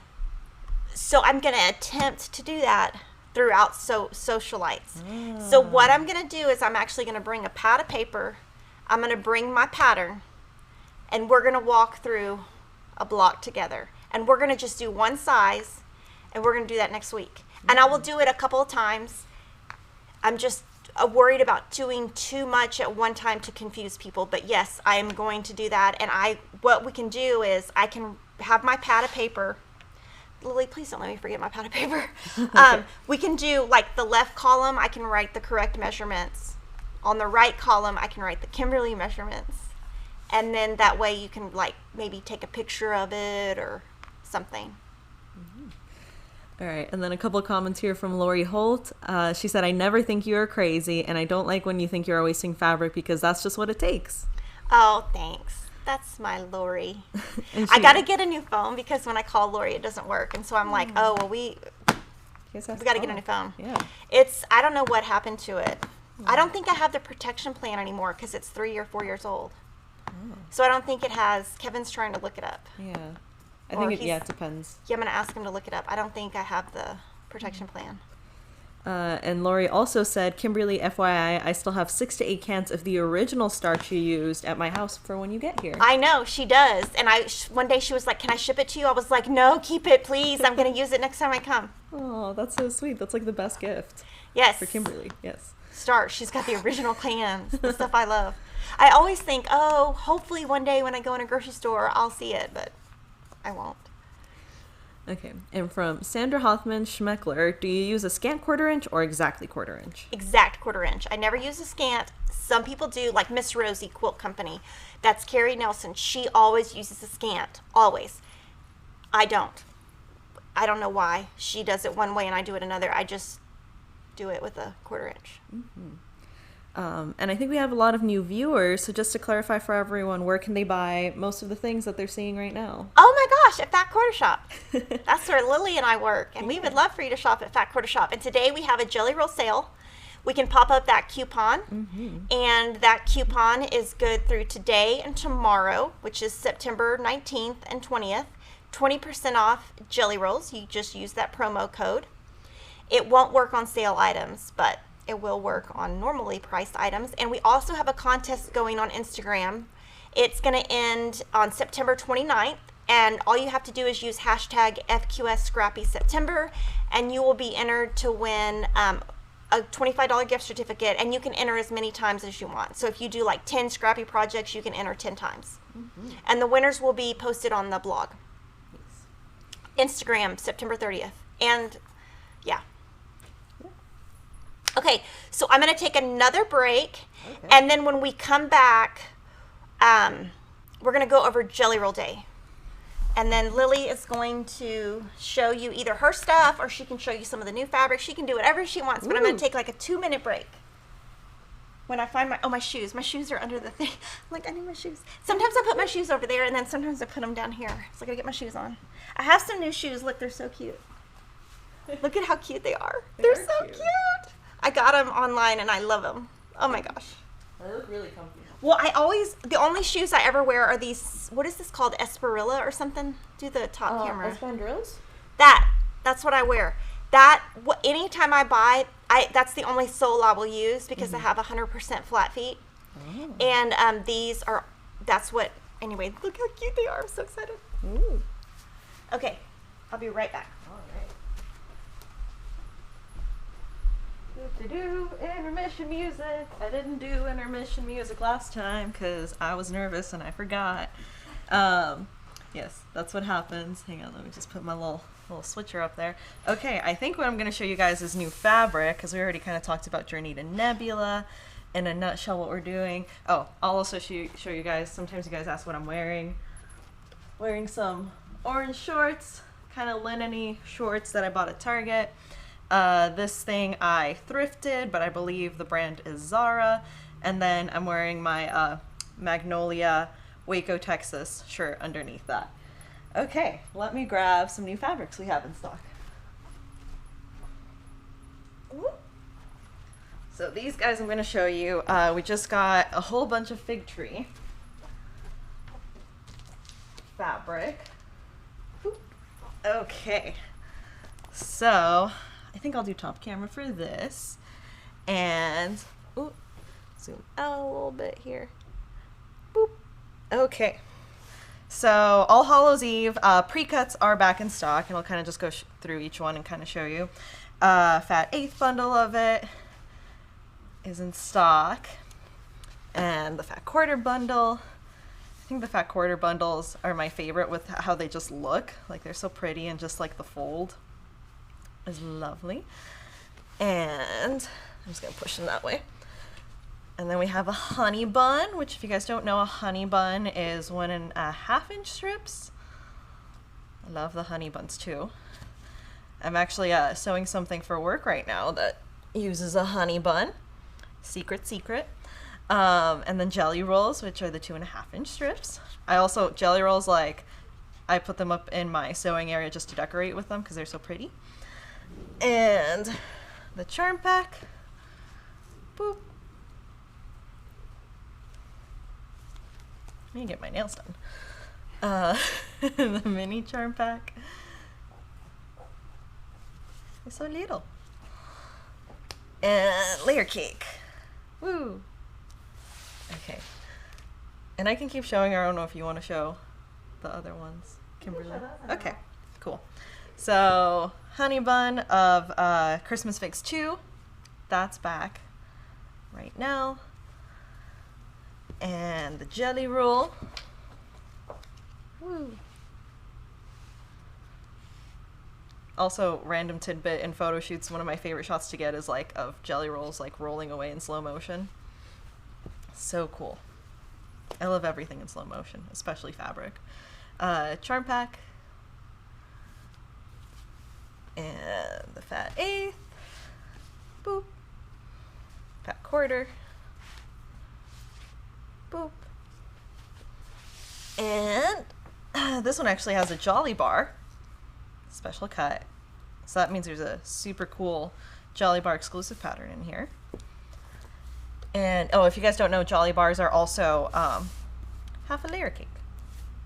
Look at that. And then the layer cake and the mini charm. Yay!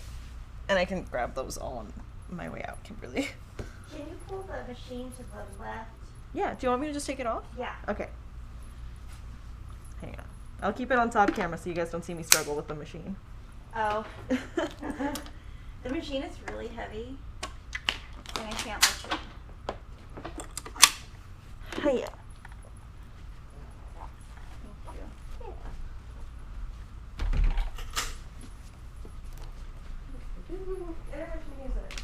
Intermission music. Oh, right. Okay, so all of these fig tree items, do you want to grab them? Yeah. They're back in stock. They sold out really fast in May. Because they sold out so fast, Moda reprinted them, which is really, really rare that they actually reprint something. So that's good that they reprinted. And you can get the Jelly Rolls on sale today or tomorrow at our site.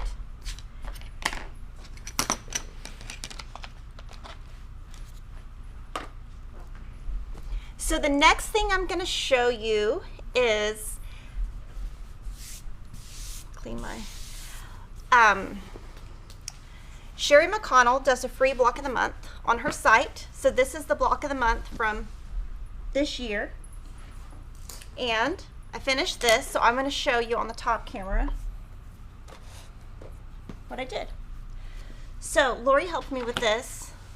I was trying to decide what setting to use. And these two are the November-December blocks. So you can't see them. That's why there's white on there. But I used Lori's Vintage Happy 2 fabric. And so I sent her a picture from the books, all of her books, different ideas. And we decided this was the best one to do. It is from the Farm Girl Vintage book. It is the Sewing Seeds Table Topper.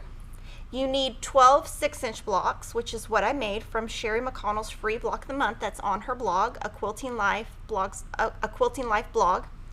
And you can see in the center there's a 12-inch block. So I just put the fabric. It's now sold out. We're going to get more in October.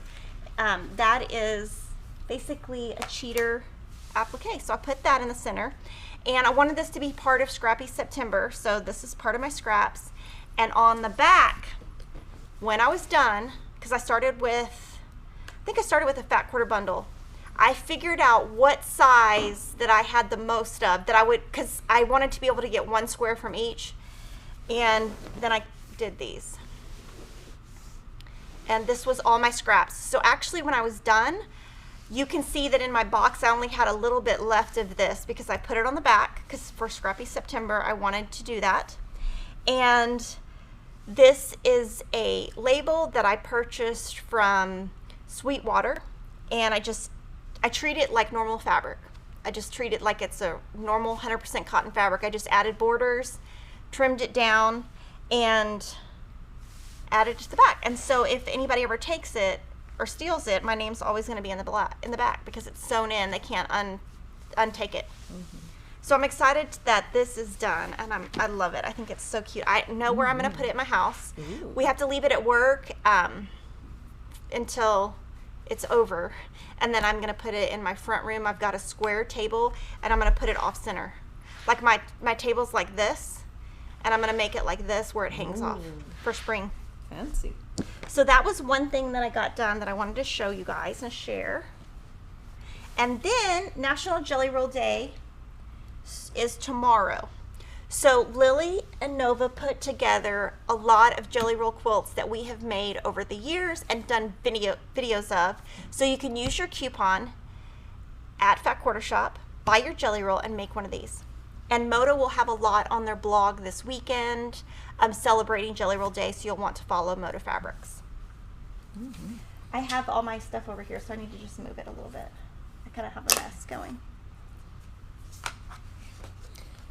Real quick, I can answer about some people are asking if we will be getting yardage of All Hallows Eve. Okay. Yes. Yes, All Hallows Eve is coming first in about 2 weeks. Christmas figs might be coming at the same time. It might be coming 2 weeks after. But I know that the Halloween is coming first. And then they were asking if the Jelly Roll special is for all Jelly Rolls, or does it only take 20% off one if you have like several in your cart? I think it's more than one. I think it's all of them. Yeah. It's all of them. It's just you can only use the coupon once. So like Yeah. if you do, you just have to do one order. So if you want 10 Jelly Rolls, put them in the same order. Yeah, you do 10 jelly rolls, one order. You can't do 5 and then another 5. Yeah. Okay. So I'm going to start showing you, and you've probably seen all of these if you've watched me for a long time, but we wanted to put together like a variety of stuff. So the very first one I showed last week, it uses these beautiful junior jelly rolls that are grunge from Moda. They are so beautiful. So of course today they are on sale. These include 20 pieces of fabric. They all have 10 pieces of fabric twice. So you'll see each has, thank you, different colors. So there's this. This is a tower of jelly rolls. And with this, to celebrate National Jelly Roll Day, Jocelyn designed this. It is called Confetti Stars Table Runner. This one is made by Teresa, and it is from the Stitch Pink. Should we zoom out or should we do the front? I don't know. I can zoom out a little more, and then for the bigger ones, we can do Okay. So this is from the Stitch Pink Jelly Roll. This pattern does 3 blocks. And so actually from one of those mini, or 4 blocks. From the from the junior jelly roll, you can actually make 2. So this is Stitch Pink, made by Teresa. The next one is, scroll down, Lily. Oh, sorry. Glorious Autumn, thanks. This is Glorious Autumn, stitched by Teresa. And I'll show you the backings too. So the pink one, pink grunge. The next one is Old Glory. Terry made this one. And you can see the different binding choices. Some people did light binding, some people did dark. This is a completely free pattern available at fatquartershop.com. Just download it and it is free. The next one is Cool Change, maybe? Yes. Okay, this is Cool Change. Nova made this one. And so she made her binding and backing match. And so you can see some people use light, some people use dark. Everyone does different. This one is Yuletide, also made by Nova. And this time she did different. And the last one is called Silver Linings, and Carrie made this one. Do you know who quilted these? I can find out real quick. Okay. So that is one pattern. It's free. I'm going to fold them up before I move them. And then I'm going to keep going.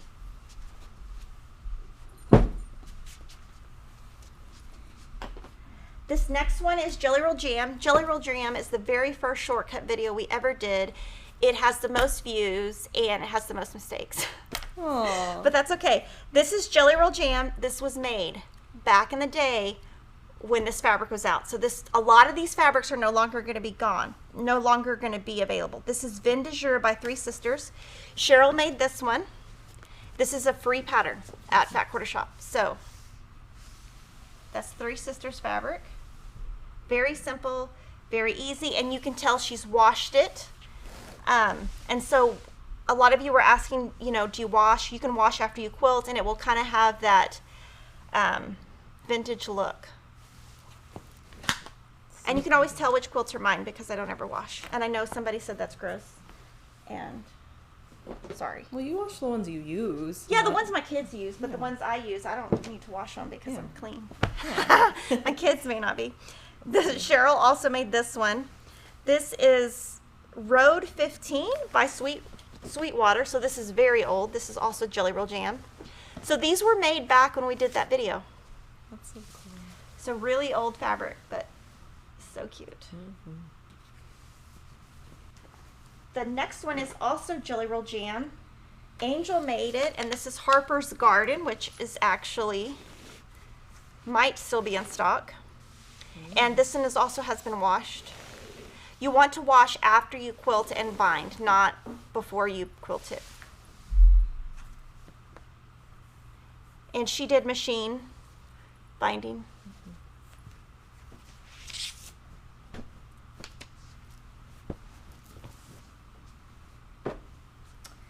The next one is Country Orchard. I think this is Blackbird Designs. Yes. Cheryl made this one. So when we first started doing videos, we made a bunch of quilts. But now we make so many videos, we can't make as many. And this is Jelly Roll Jam 2. Oh, sorry, Jelly Roll Jam 2. So you can see the difference. Let me show you the difference. Let's see, this one. So this one has this and this. That's one block.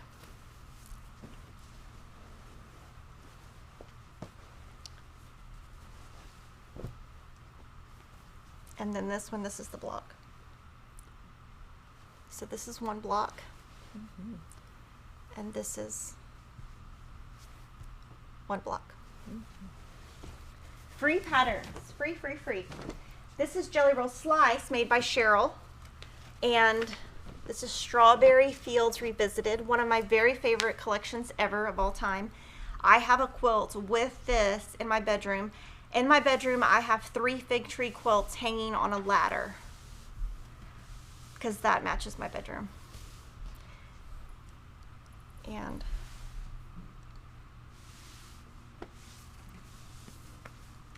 this is Jelly Roll Slice, also made by Cheryl. This is the same, Strawberry Fields Revisited too.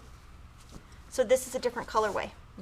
So I think they're the same collection. Yes. Let me show you. So you can get a different look. There's one.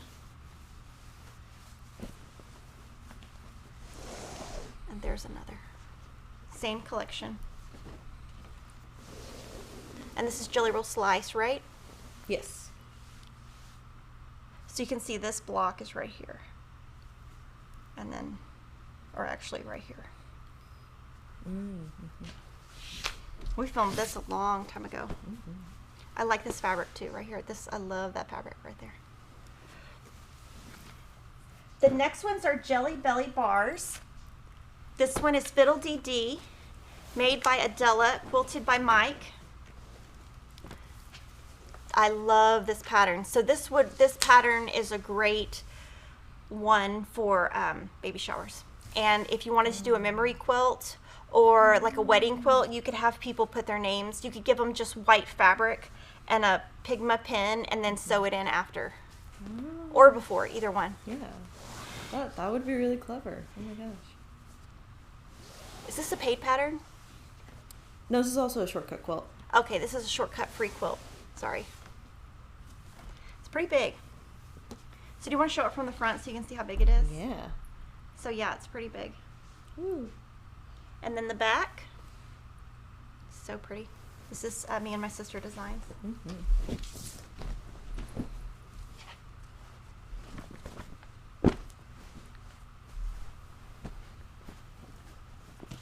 Oh, also the confetti stars were quilted by Mike.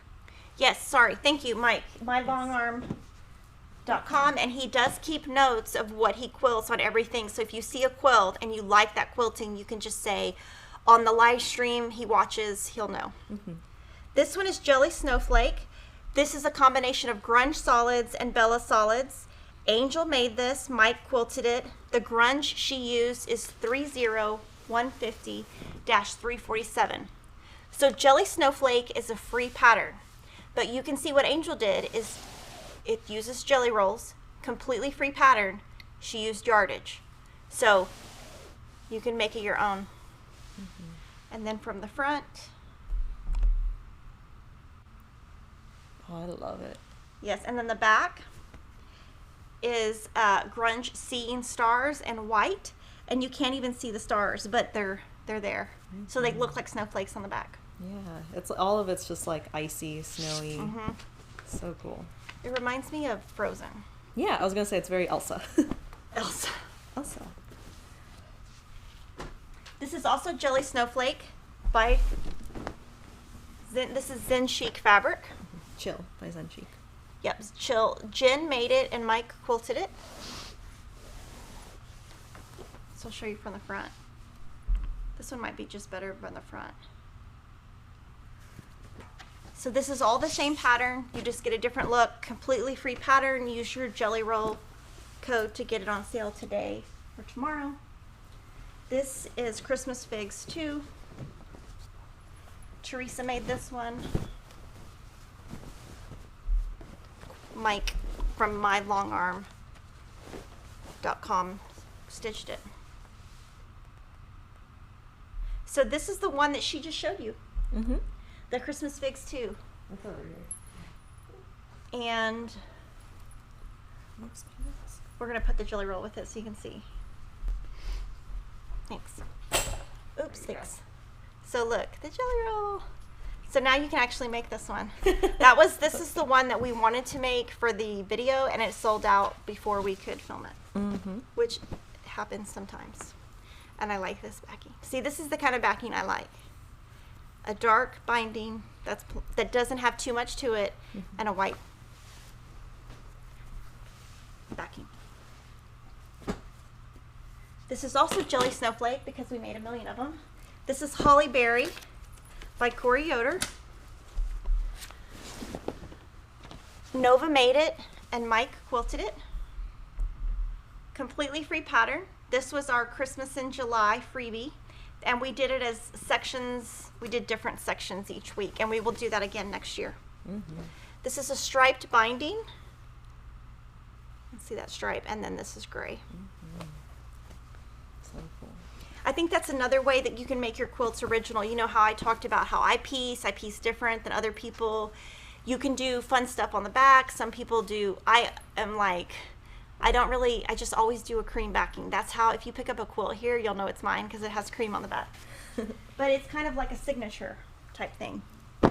This is Country Christmas Bunny Hill Designs. Nancy made it. Mike quilted it. Nancy has worked for us for 15 years. Wow. Go Yep. Nancy. Nancy's the best. I know, she's awesome. And the back, I love. It's the sheep. Oh, You see it? they're Oh, there. so cute. They're little sheepy sheep. Oh my gosh. I like sheep. Me too. Not in real life, but in... Oh, I go crazy if I see them in real life. I would be afraid my allergies would go crazy. They're so beautiful. Oh, it's so pretty. And then this is a pattern we did quite a while ago. Jelly Roll Tree Skirt paid pattern. So this is a low price pattern. It's Jingle by Kate Spain. Nova made it and Mike quilted it. And this is the jelly rolls that I use at home. I don't have it in this fabric. You can kind of see it here. This, you can see where the tree goes in the hole, but this is what I have around my tree now. Nova actually bought it from Nova because she made it, and I was like, can I buy it? So this is a paid pattern. And we have a video, and you can watch the video, and we show how you make the whole thing, cut the circle, different tips. So most of these things have videos so that you can spend your weekend celebrating Jelly Roll Day.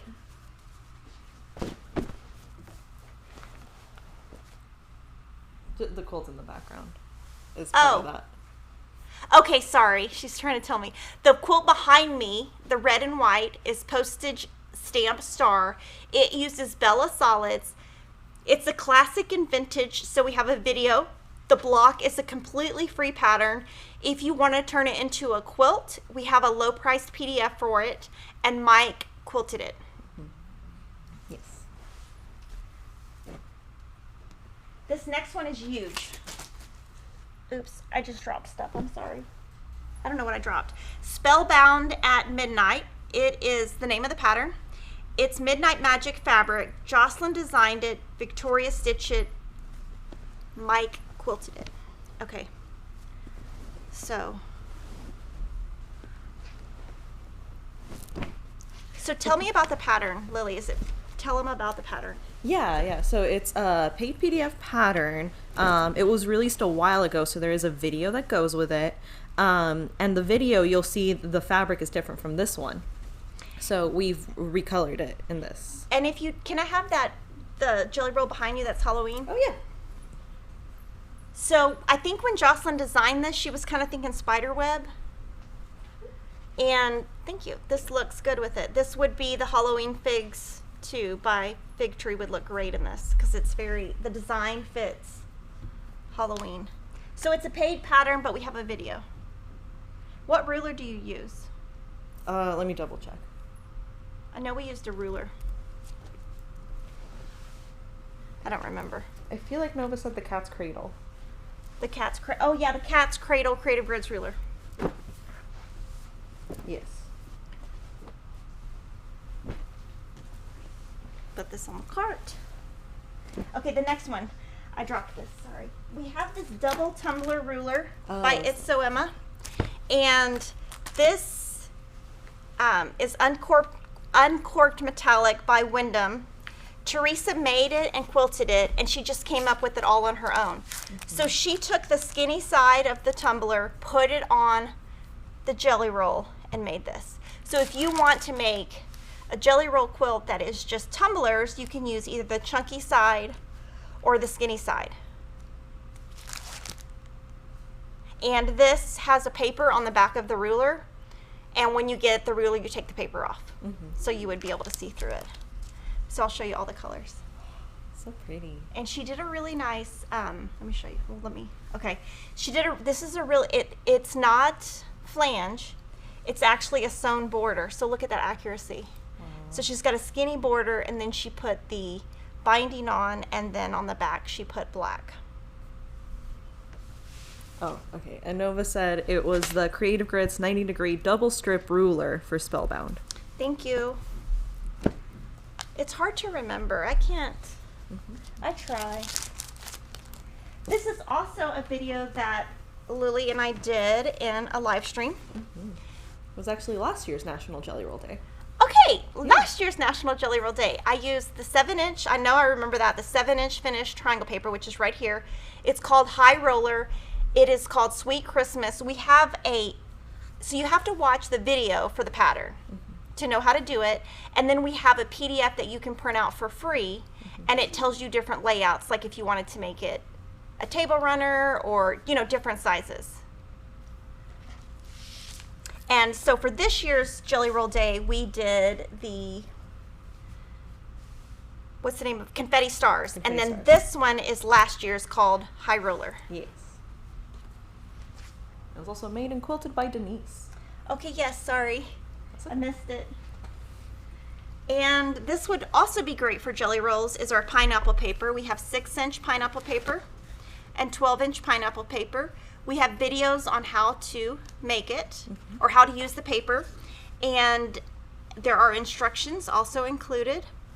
And it's super easy. And Lily made this one. I'm so proud of her. Yay. It was my first big quilt. And it is by Pinkerville. That is now sold out. It is a Pinkerville jelly roll. And of course she has to have purple on her backing. Yes. You would totally know it was Lily's. Yeah. So look at that backing, it's pretty. Okay, it. so I'm gonna kind of flip it now another time. Ooh. Ooh. So she used the combo of the 12-inch and the 6-inch. So do you want to see it from the front? Look at those points too. Okay, there you go. Can you see it better? The foundation paper helps with the points. Yes, we can see it. And the quilting. Who did the quilting? Gina did. Gina from Thread Graffiti. Yes. It's really pretty. Okay, so you can see the quilting here. It's a pretty, oh, you can't even see it. It's like, it's very Tula. Yeah, I picked It's got a lot of something movement. that would kind of look like pineapples. Oh, They're like leafy. little Yeah. pineapples. So that's what I have for National Jelly Roll Day. Let me know what questions you have. I still have a lot more. I know we're going on 2 hours, but I'm still going. I have a lot more. Yay. I'm going to pop up the coupon again real quick. Yes. For people to see it. So you just, when you get to checkout, use the promo code JR20. The terms are exclude sales items, pre-orders, and clubs, not valid with other offers, and cannot be retroactively applied to previous orders. And you can use it one time. And it expires tomorrow, Saturday night at midnight, Central Standard Time. Yes. Yay. Okay. Let's see the questions we were getting. Mary Gorham says, so you cut the paper with the same cutter you cut your fabric with at home. A few people were just wondering if you're supposed to switch the rotary cutter when you cut the paper on triangles on a roll and with the foundation paper. Should you? Yes. Do I? No. I don't. And it doesn't really seem to, I mean, yeah, technically you should, but no. Endurance blade, I think it stays, it's fine. Yeah, it seems to work good for me still, so I don't. Yes, me too, because I do that as well. Deborah B says, what cutting table is Kimberly using? I think maybe she means the mat. The mat is a Creative Grids mat. It is 36 by 24. The table right here was made probably 7 or 8 years ago at a local place, and the reason why is I needed it big, and I am tall, and I actually like my tables taller because I don't want to bend down because I have a very bad back. And anything I can, so this was custom made by a random guy in Austin, and it's just basically plywood painted. You know, it's just 2x4s plywood, not anything crazy, not anything too expensive. But the reason it was done is because I needed the height, because I like to cut like this rather than like this. Right here I have a really bad back. It's actually hurting right now. I'm actually going to sit down because it is hurting. Yeah. Because the next, yeah, I'm good. Because the next part I can just do sitting down. Yay. Okay, and then Threadneedle was wondering if we could tell them the name of the fabric in the square under the Sweetwater label. I think they're talking about the Quilting Life. Your Quilting Life quilt. Okay, the Quilting Life quilt, I used Vintage Happy 2 by Lori Holt, and that skew in the center I believe is 9130-Vivid. We are sold out, but we will have more in October.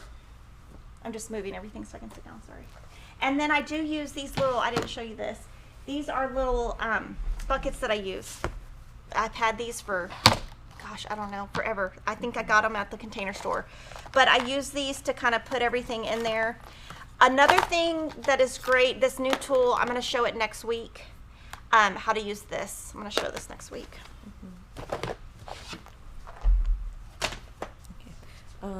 And Inga Kozlerich says, do you know when you may have Moda Chambray black back in stock? Yes, it's October, November. It is on order.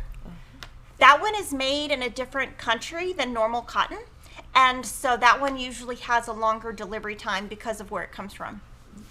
So I wanted to show you one last time before next week the Sewcialites. So we put together a coloring card, and I just want to say it's amazing what you guys have done. So if you want to see different layouts of this, Melissa Corey did a couple and put them on her blog. So you could just Google Melissa Corey's blog or follow her on Facebook. She is in our Sewcialites Lounge, which is a Facebook group, and she has shown some different options. Other people have taken this, cut out every single square with a rotary cutter, and re-put it together. Have you seen it, Lily? I haven't. No, People have done it. It's amazing what they've done. So some people are changing the direction. Oh. Some people are putting the half square triangles on the outside and all the blocks on the inside. Ooh. So if you want, and you don't have this drawn out, you can just take this, cut it apart, put it back the way you want, and you can finish it any way you want. This is a free sew along. It does not, there are no rules. If you like one block better than another, you can make it more than one time. You can do whatever you want. It's just a free gift from Fat Quarter Shop to you. The fabric requirements are on the blog. My blocks are right here. I actually need to take this one home today.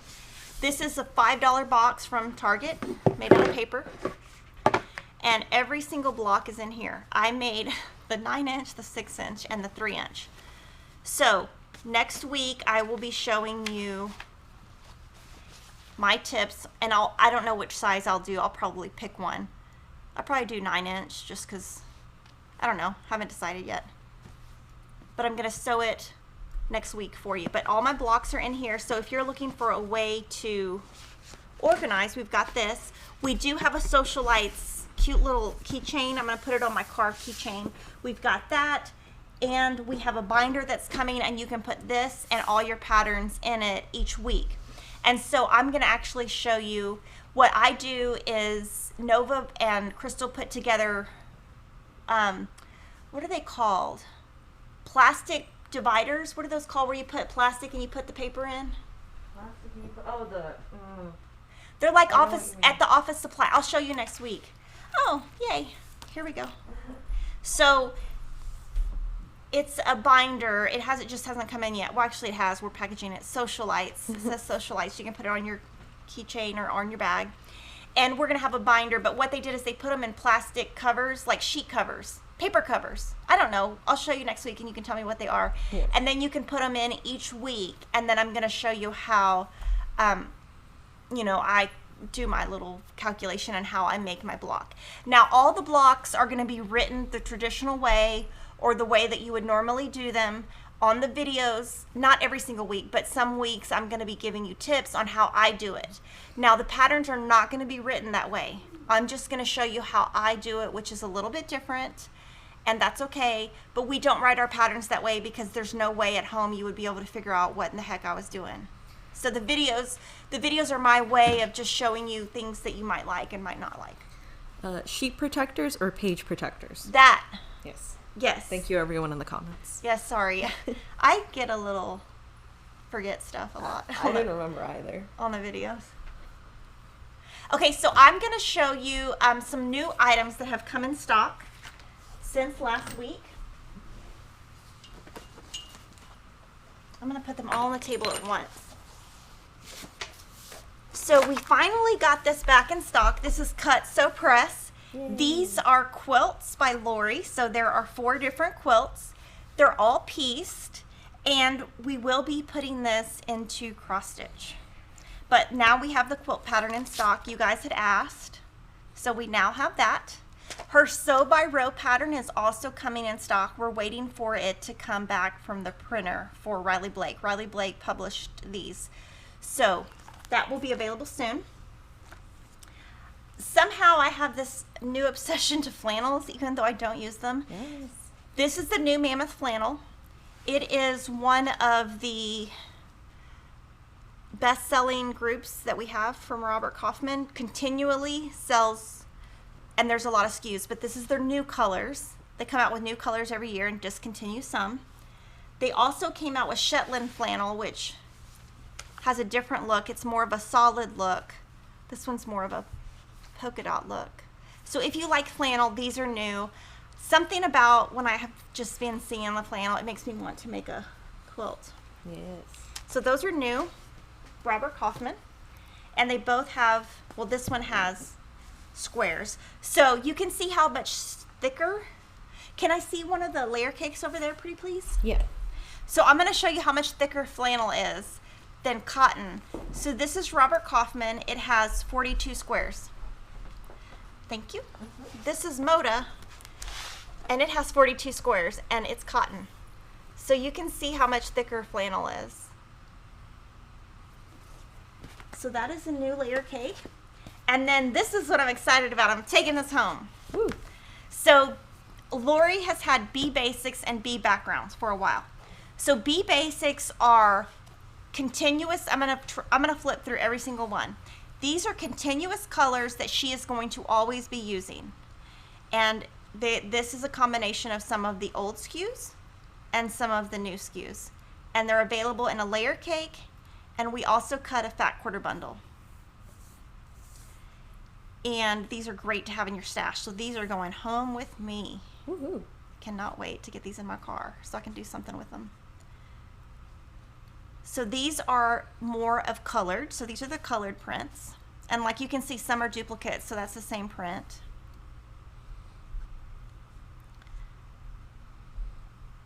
I love these. Oh my gosh, these are so awesome. All these colors are great. So again, this is B Basics by Lori Holt. Brand new layer cake. I do think these are going to sell out pretty quick. That's the same. So all of her colors, and some new, some old. It's just a combination of the two. We're kind of calling it 2020 B Basics, but it's really just B Basics. But we just kind of put that so you would know the difference. That's my favorite. It's the scissors. Pink scissors. Okay, two of my favorites.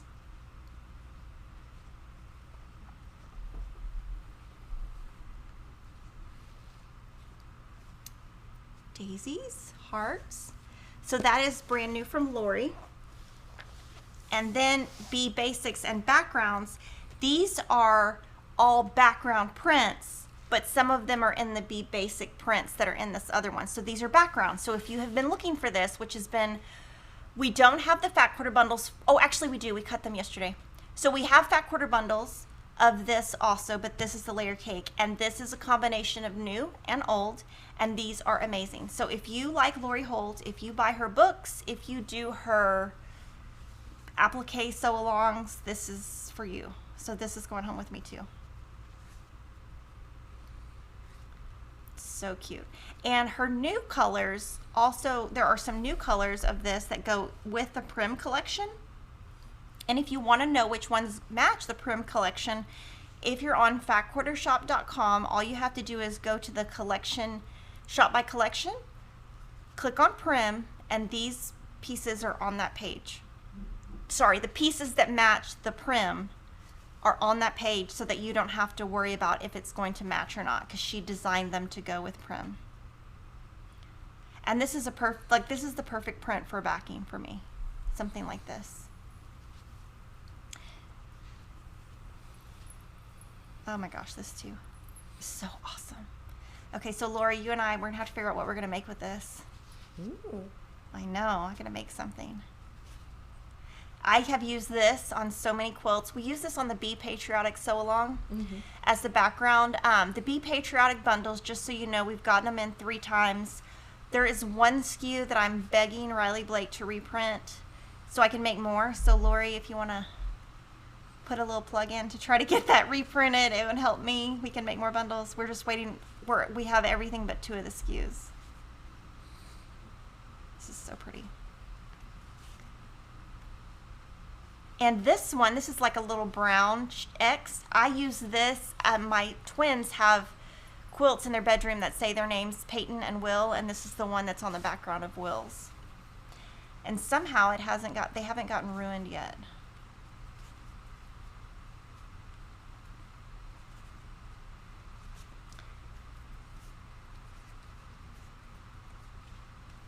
So those are brand new by Lori. B Basics and backgrounds. And this is the B Basics and this is the backgrounds. And also wanted to let you know that this is the brand new needle minder. I'm like, what is the word? Okay, so it comes with 2 magnets. So the magnets go like that. It holds it in place. And she designed this, and she also designed the sheep needle minder for this. So when you're stitching, you can put your scissors on it. So it's really like a scissor minder. It's not going to fall off. And then I'm going to test it with these big scissors. These are very heavy. Well, not too heavy. Wow. It doesn't work. It's still stuck on for a little Yeah, bit. it'll stick on, but it's not gonna. But these definitely stick on, and that's what it's meant for. These came in, super exciting. So this is our charity stitch along for next year, and we have received both the bag and the charm. I am so glad you got this, Lily, because these came in late yesterday, and we just loaded them. So it's a butterfly, and these, part of the proceeds of this all goes to our Make-A-Wish when we give the 20,000. And then this is the new Bonnie and Camille Quilt Bee bag. So the cool. book is somewhere around here. I don't know where I put it. I'm sorry. I have so much stuff. It goes with the book, and it goes with the table runner that I just made. On the inside is aqua lining. Very nice quality, and it has a zipper. So we were excited to be able to get a zipper on the inside. These literally just came in also. They're really nice, and so you can go to your retreat in style. So that's what we have that's new, but this goes with the new book. It just wasn't, it didn't come in with the book. It came in like a couple days after. Those are also really thick and sturdy, and I'm going to get one for myself because I love it. Yeah, the strap is really nice. We had this sample made about 8 times. I'm not kidding. Like, we had it made a bunch of times until it was right. Bags are a little bit tricky to make. Needle minders are pretty easy, and triangle paper's pretty easy, but when you start getting into bag and sewing, it gets pretty tricky. From Corinne Burnett, are you still planning to do a sew-along for the Fig Tree Stitchery quilt? Yes, that fabric is coming out in October or November, and I am going to do that, and I have started making the blocks, and I'm going to do some tutorials. Some tutorials, some not, but I am going to sew that along with you guys. And that is a quilt kit that you can buy at Fat Quarter Shop. It's just called Stitchery Sampler, and I think I've made 2 or 3 of the blocks. I haven't gotten really ahead like I need to be. Okay, and then a few people have been wondering if they make a donation, if they can receive the fabric requirements earlier for Serendipity. So we decided that if once we raise, can you get the amount from Kate? It's 15,000. It is? I wanted it to be 20. Oh, okay. So once we raise either 15 or 20,000 for Make-A-Wish, we will release the fabric requirements early. And I wanted to show you, David is our warehouse manager, and he works with Quilts of Valor, and he also works with one of the children organizations that does Project Linus. He works with both of those organizations, and they come pick up fabric from time to time, and we save fabric that fits the look they're looking for. And the local Quilts of Valor sent this to us to show us what they were able to make with our scraps that we sent them, and they donate all of those to Quilts of Valor recipients in our local area. And I thought that was nice that they actually sent us what they made. Yeah. So I'm not sure if that is a free pattern or something they came up with. I just think it's great that they're doing something to help others. And also, and we also do Project Linus also. Those are the two local people that we give scraps to. And you can see that we we pick through everything and give them the stuff that will match what they need.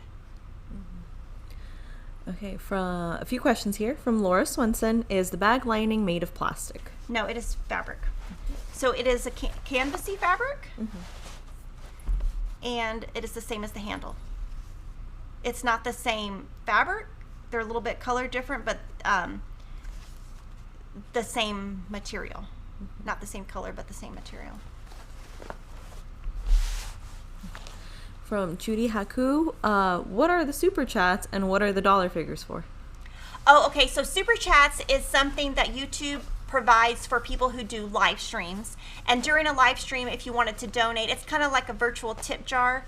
I just got that wording straight from Lilly. Yeah. But it's kind of like Patreon, or it's just a way to give us a tip, and all that money goes into the YouTube revenue that we make, and then we get a percentage of that on our check per se, or deposit in our account at the end of the month. And I use that stuff for all of the equipment, Lily's paycheck, Ashley's paycheck, I mean, kind of my paycheck.